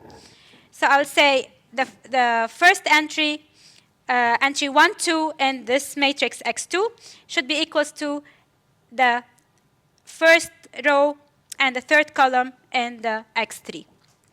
And the same thing for the rest. So I'll generate equalities as much as needed. Okay? So it will be 6 equalities related to C2 and C3, and 1 equality related to C1 and C2. Okay? Just you have to be careful of the indices. Okay? Because 3 will come, so here, yeah, so if you go here, I will just put them here, because you want x11 equals to x11. So if you see here, this one as well, 1, 5 and 1, 5. There's the 3, 3 as well with the 3, 3 here. There's the 5, 5 with the 5, 5. There's the 3, 5. So you need all of these combinations. Okay? So here you will have 6. So this is 1, 2, I think 3, 4, 5, and 1, 5. Yeah, 6. These are 1, 2, 3, 4, 5, 6. 6 equalities coming. Because you want the 1, 1, 1, 3, 3, 5, 5, 5, and the 5, 5. Oh, so yeah. And it's symmetric, so you don't need to do it twice. Okay? So because it's symmetric. Is this part clear? Yeah? So you'll add all of these equations. And again, this is for the first one, and this is for the second one. So you end up with 7 linking equalities.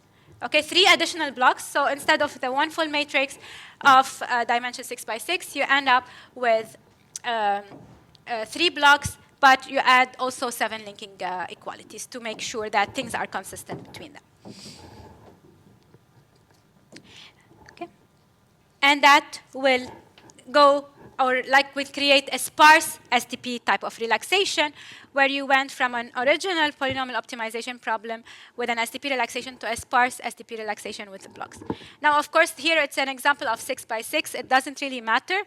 But when you are working with thousands of variables, and especially if these are not connected to a lot of other nodes, you will end up with very sparse STP relaxations.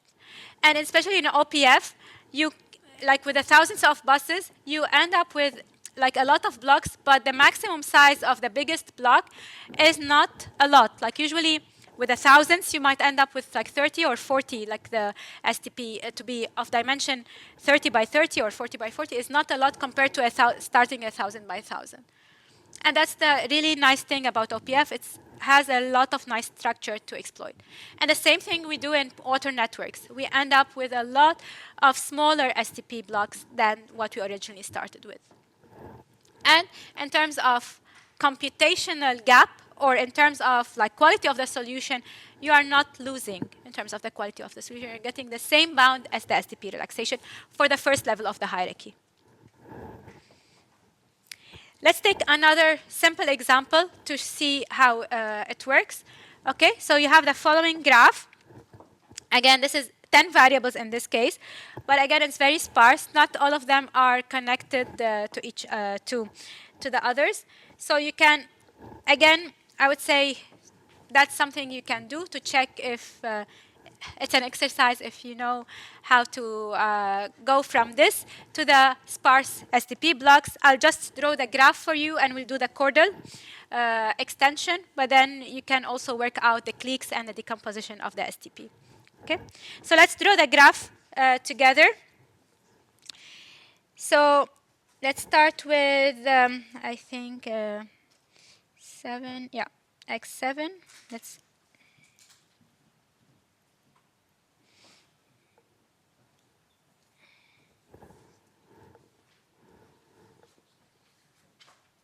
x6. x6 is connected to x2. And then we have x3. x1 is connected to x6. No, x2. x1 is connected to x2. Yeah, and then x3. And then I want it to be connected to x4.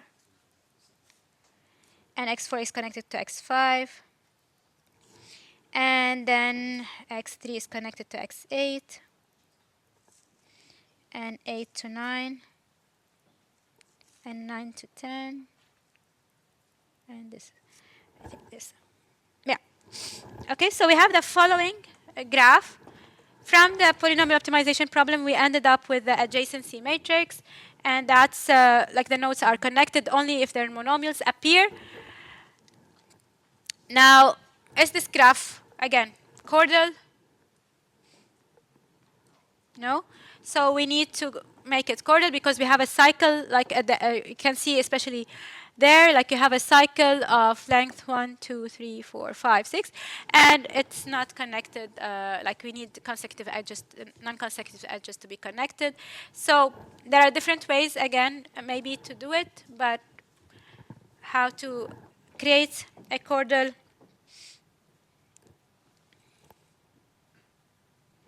Maybe you need like here 4 to 10, or maybe not even that. You can have this 4 to 8.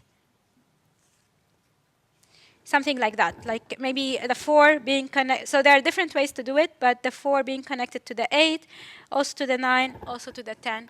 So that's a 3 fill-ins. So we have 3 edges in terms of the fill-ins: x4, x8, x4, x9, and x4, x10. You can also use the 5.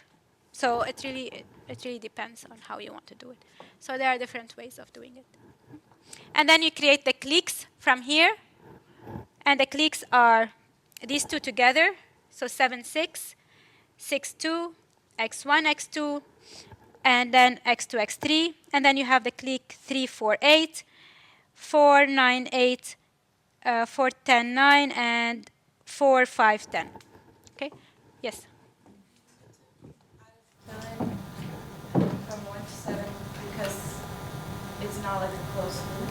No, it's not a cycle, right? If you have a cycle, if 1 and 7 are connected, then yes, you need to connect 1 and 8. What was that? 1 and 6. Yeah. Or 2 and 7. Well, only if 1 and 7 were to. Yeah, yeah. Only if they were connected.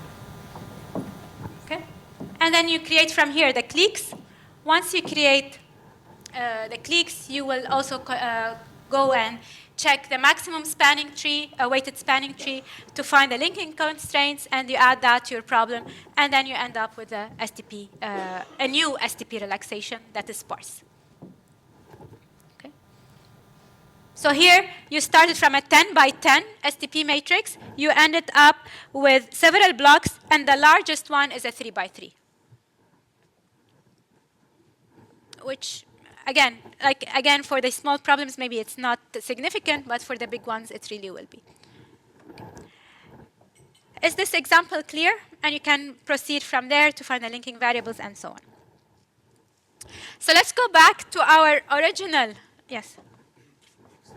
Avoid the field with x3 to avoid linking constraints later, or Sorry? the things that you're doing here, you have avoided through x3. These would have reduced in the The linking variable, yeah. So you don't add more than more than the number of filings needed, okay?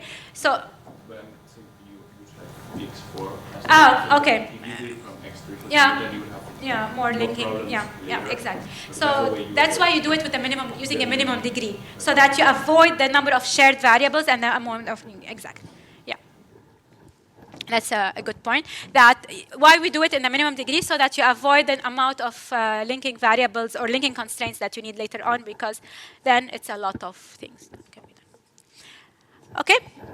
So if you go back to our original problem, again, the polynomial optimization problem, now here, instead of having, if you remember, C0 of x, now I have the sum of C0 of S0, sorry, of S0 of k, okay? Where k is the number of cliques. So before you had a big polynomial, which is S0 of x.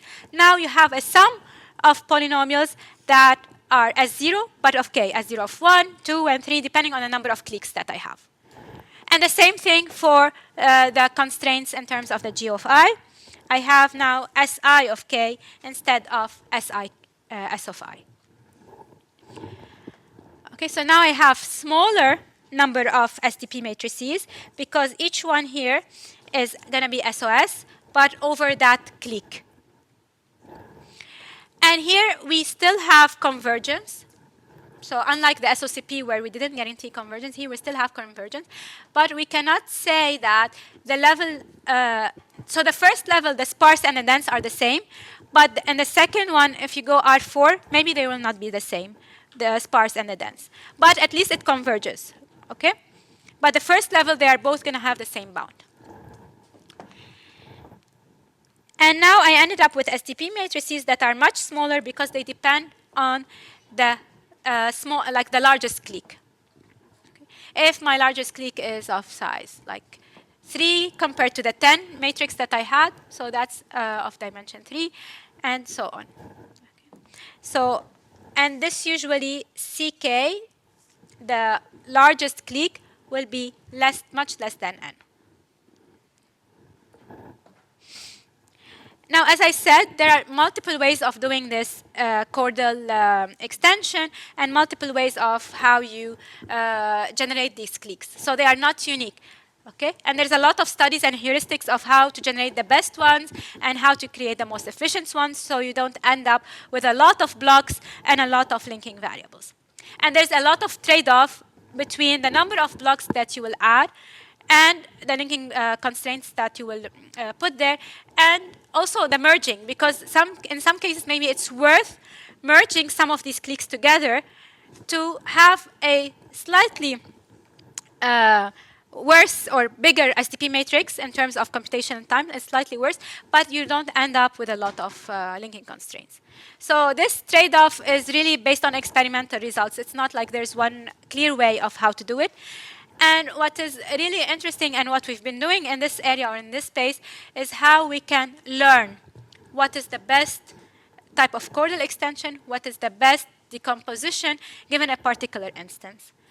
And we have been working a lot on using machine learning on these graphs, and how we can generate fast and efficient decompositions, again, because there's not a clear way of how is it best to be done. And because there's a lot of options in terms of the chordal extensions, and a lot of options, should I merge these together or should I not merge them together? In terms of the ACOPF, there has been a lot of work done on the sparsity. So again, this sparsity that I just showed you is really characterized in the admittance matrix. So if you take a look at the admittance matrix, because you will see which branches are connected, edges are connected to which edges, which nodes are connected to which nodes by which branches. So the admittance matrix has the structure of the polynomial optimization problem. And from the admittance matrix, you can create this graph, and you can create the chordal graphs, you can find the cliques, and you can find the sparse STP relaxations from there. And that's what we did in one of our work, to how to exploit sparsity for the STP relaxation. And then there's also other work in general for polynomial optimization problems in general. There's this sparse colo, which is a package that allows you to generate chordal extensions of general polynomial optimization problems and to decompose the STP relaxation. But the best, I would say, and the most recent one is this work. So this work is very recent, and it's also been used and tested on ACOPF instances. And it used correlative sparsity that I just talked about, but also something called term sparsity. And for term sparsity, it allows you to see which terms or what degree, like the degree of the variables that are not just if a variable x1 is connected to x2, but also the degrees of these monomials and how sparse is that in some sense. Okay. So there's the term sparsity, and if you want, you can take a look at the paper of Wang and co-authors. They have a lot of papers, like in 2022 and 2023, and they have this package, a Julia package, which is called TSSOS, which is correlative sparsity and term sparsity for polynomial optimization, and it's particularly applied to ACOPF. So you can take a look and see how it works there.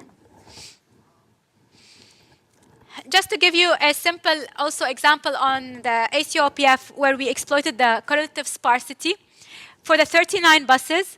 So for the 39 buses, if you remember from before, for 39 buses, you end up with a matrix of size 78 by 78 because 2n, 2 times n.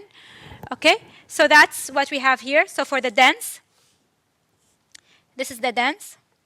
You have the 78 by 78, the maximum size of the STP. If you use the sparse version, you end up with the biggest STP matrix is 18 by 18, much smaller. You have much more blocks, more number of blocks, and also more number of constraints, but at least now instead you are solving an 18 by 18 matrix. And you see here, these are the constraint matrix of the dense, and this is of the sparse. And the number of columns is 7,000 versus 2,500 approximately. So that's a big decrease in terms of the number of columns. Okay. Of course, you have a little bit more blocks, but that's shrinking the number of STP variables is really the most important thing when solving using the empty point method. And the computational time drops significantly. The same bound. You get the same bound, the same solution, and much lower computational time. If you want to do more extensive testing on the PGLib instances that are available, so the case and the number after the case is the number of buses.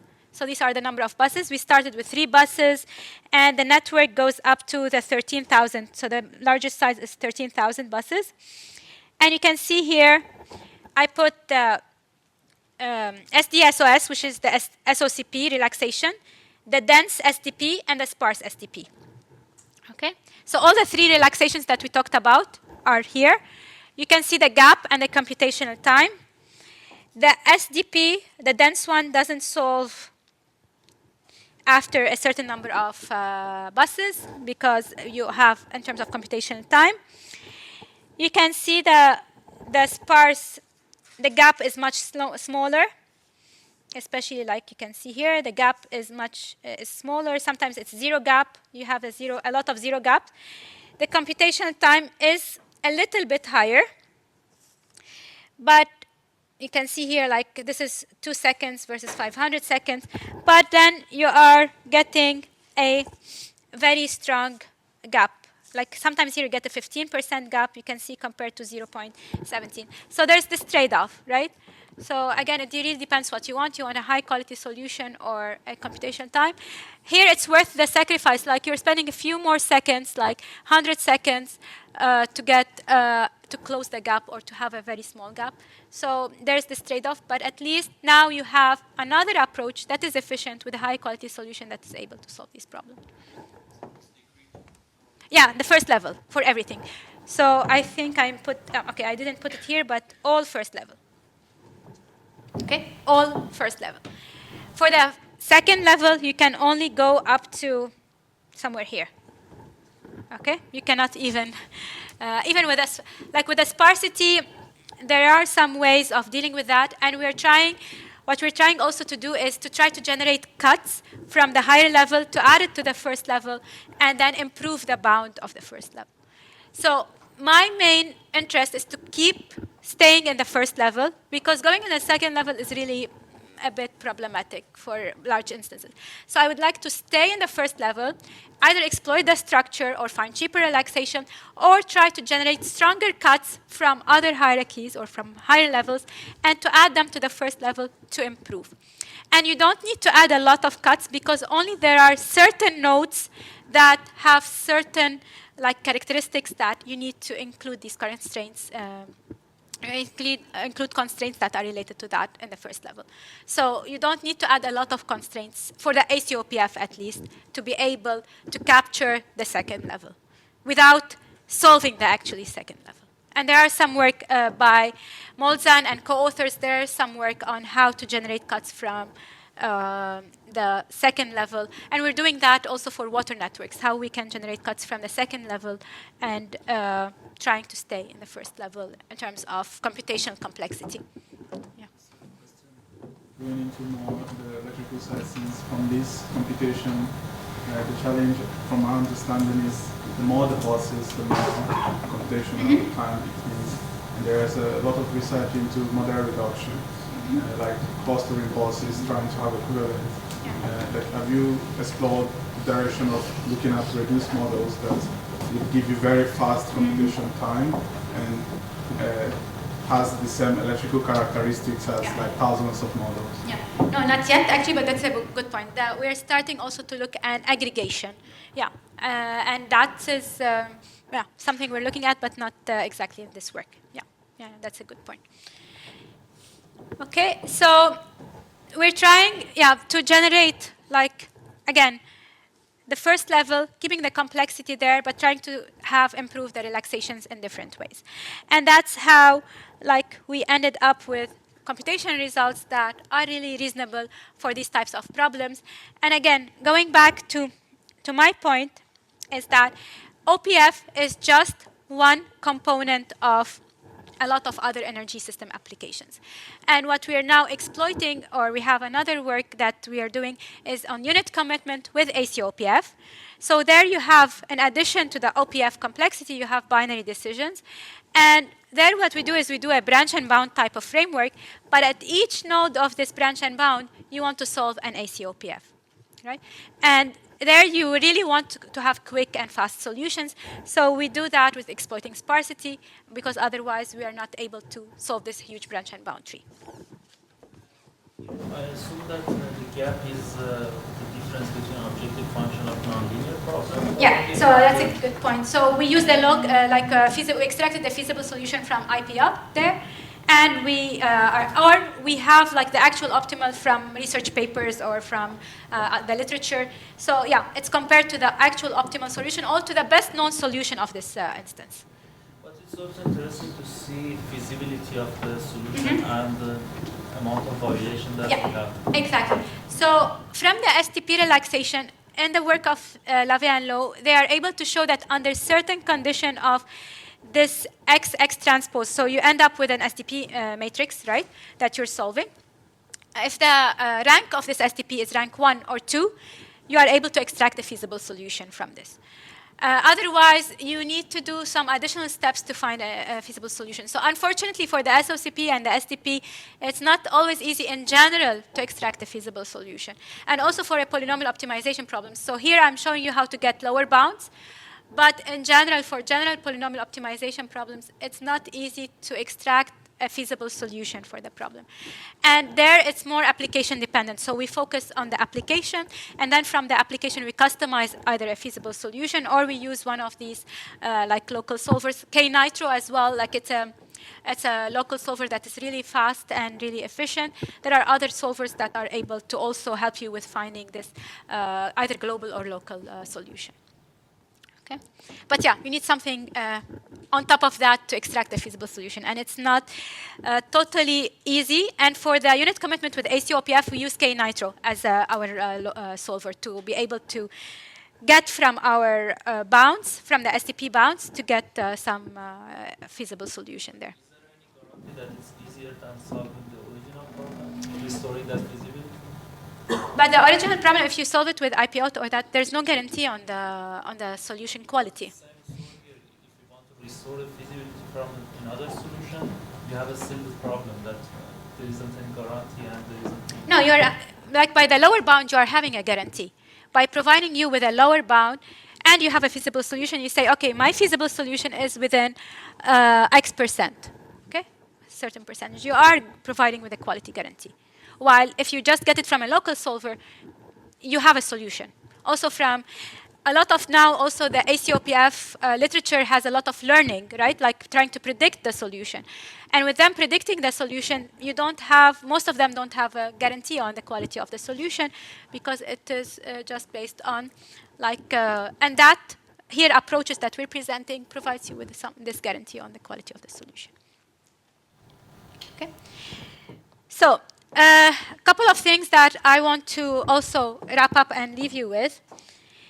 So for the dense and for the sparse STP relaxation, the first level, okay, we have a code that does the hierarchy, but it's really still in progress, so I cannot share that with you.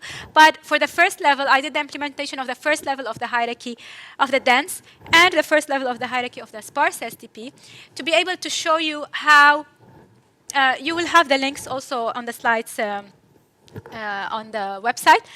So to be able to show you how fast these approaches or how fast the sparsity helps in terms of solving time.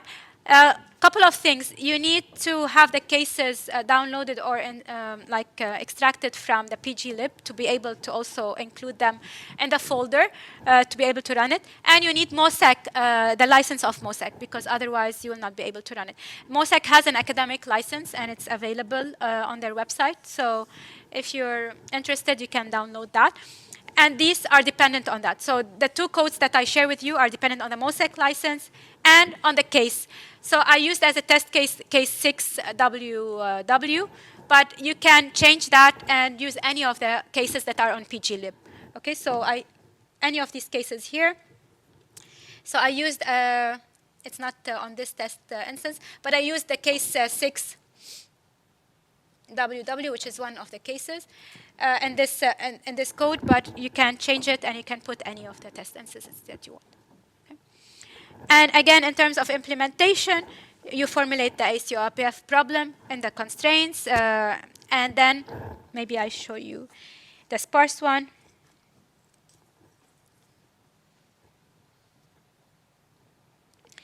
So that's the sparse one. So the same formulation is used by both. So the same formulation is used by both. The only difference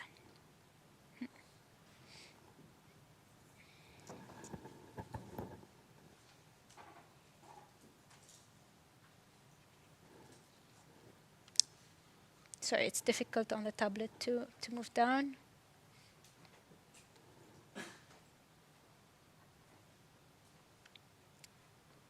Yeah, here to create the adjacency matrix, to create the minimum degree and the chordal extension, and to get the maximal cliques. So once you get the maximal cliques, this part here is the only difference. Sorry.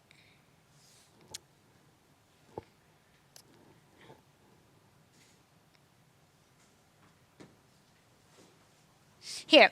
So this part is the only difference. So instead of saying the matrix V is positive semi-definite, this part here,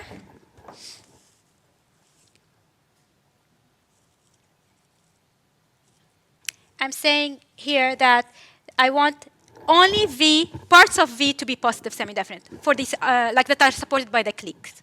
Okay? So before in the other code, it's just I'm saying the matrix V is positive semi-definite or X in our like notation. But here I say V of cliques is positive semi-definite, so subsets of V. And then it also adds the linking constraints and the linking variables.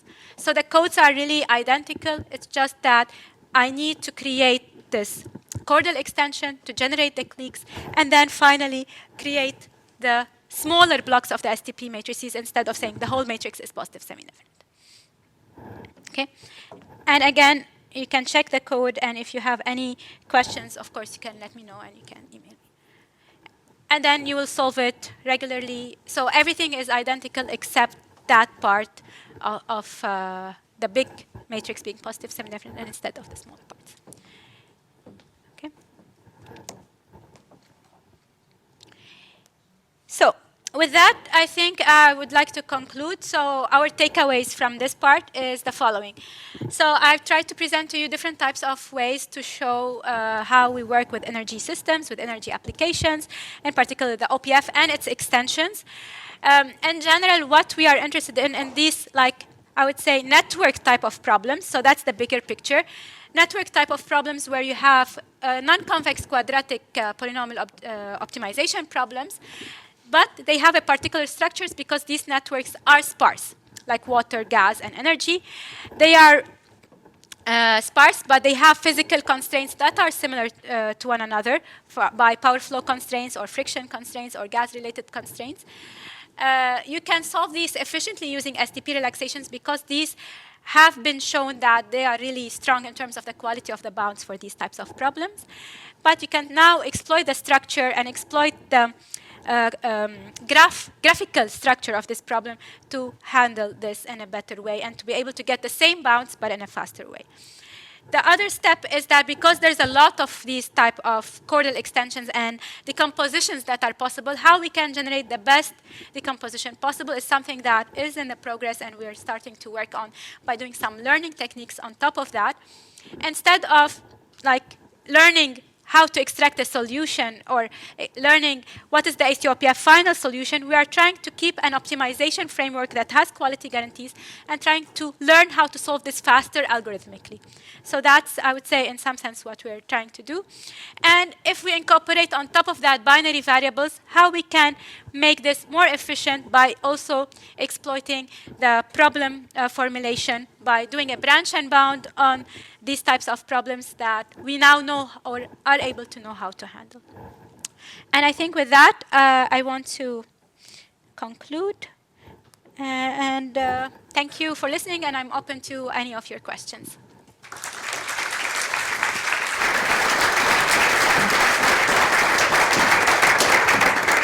Thank you so much, Bissan. Any question? Yep. Thank you for the talk. Just have one question on learning. So have you tried learning for the sparse STP relaxation problems and to see if that actually also helps a little bit? So learning to what in the sparse? Like to generate the sparse or learning the solution of the sparse? Learning the solutions. No, like we are not learning the solutions. So we didn't try any learning of the solution, neither from the dense nor from the sparse. We're learning how to solve these problems faster, to generate the same solution, but faster. That's the learning we're doing. There's a lot of work being done on learning the ACOPF solution, and they've been quite recently a lot of these papers, but we are trying to find our own space in terms of learning, not to be competing there, and trying to provide better decompositions for these problems. Because as I said, like even for the small, like 10 variable example that I showed you, like there were multiple ways to generate these chordal extensions and to generate the graph and the cliques. And especially if you have now thousands of variables, you have even much more like options to do that. And it's not clear that one is better than the other. So there are some things to learn. And it's clear that there are some things to learn from that. Any other question? Yep. Necessary for report. You mentioned that you are also doing it now for problems with binary variables. Yes, yeah. Then you're using not the sparse one, but The sparse, no, the because sparse. it's faster than, or Yeah, we use the sparse one, so we're trying to put the binary variables on the side, because usually the binary variables are not multiplied by like the OPF type of constraints, right? So they activate certain constraints, but they are not, the variables are not linked with each other, so we can still solve the sparse OPF and branch on the binary variables. Okay. And you use this SDSOS then, or SPSOS? SPSOS. I use We are SP. using SPSOS. Because on your slides, SDSOS, it had larger gap, but it was still much, Yeah, much this is the faster. SOCP. This is the SOCP. We didn't. Yeah, so we are trying to either use one or the other. Like for the unit commitment with ACOPF, now we started just looking into the sparse STP relaxation. But at another a follow-up work, we will be looking at the also second-order cone and seeing the quality, because for the SOCP, like what you want also is for each node to be able, like also to converge to the final, like so for the branch and bound, to be able to guarantee convergence of the branch and bound, you need like really high quality solutions at each node. And that's why we decided to go with the STP, because otherwise you will continue branching and maybe you don't even have a guarantee that your branch and bound will be finite. Okay, because at each node you're not solving exactly the OPF, you're solving a relaxation of the OPF, and then you don't have then guarantees that this will be converging for the original solution of the original problem. You see what I mean? So you need a really high quality solution. That's why we sticked with the STP. But at some point, yeah, we will investigate the SOCP, but we need to add additional constraints to the SOCP to make it a bit more exact, like more higher quality, I would say. Any other question?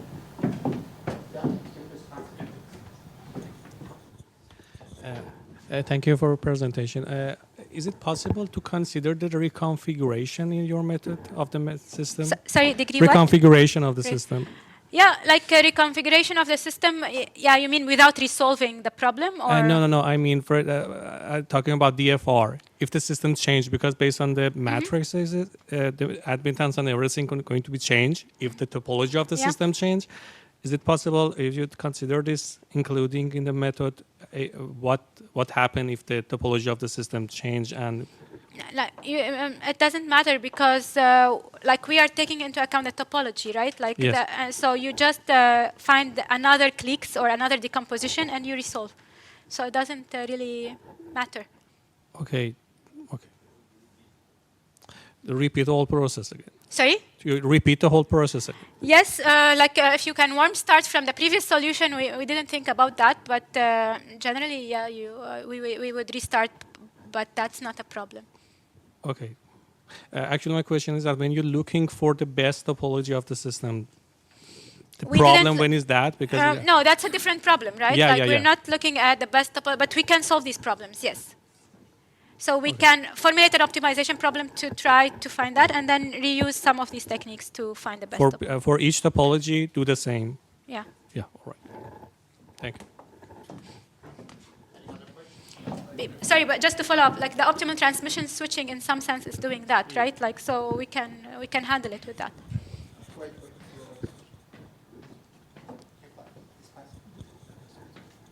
Thank you very much.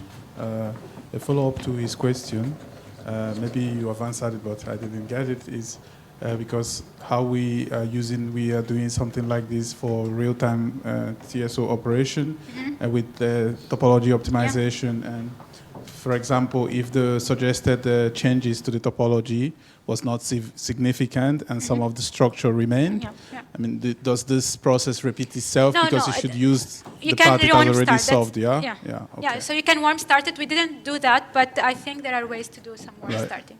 Okay. Yeah. That's Any other question? If not, I will ask my questions.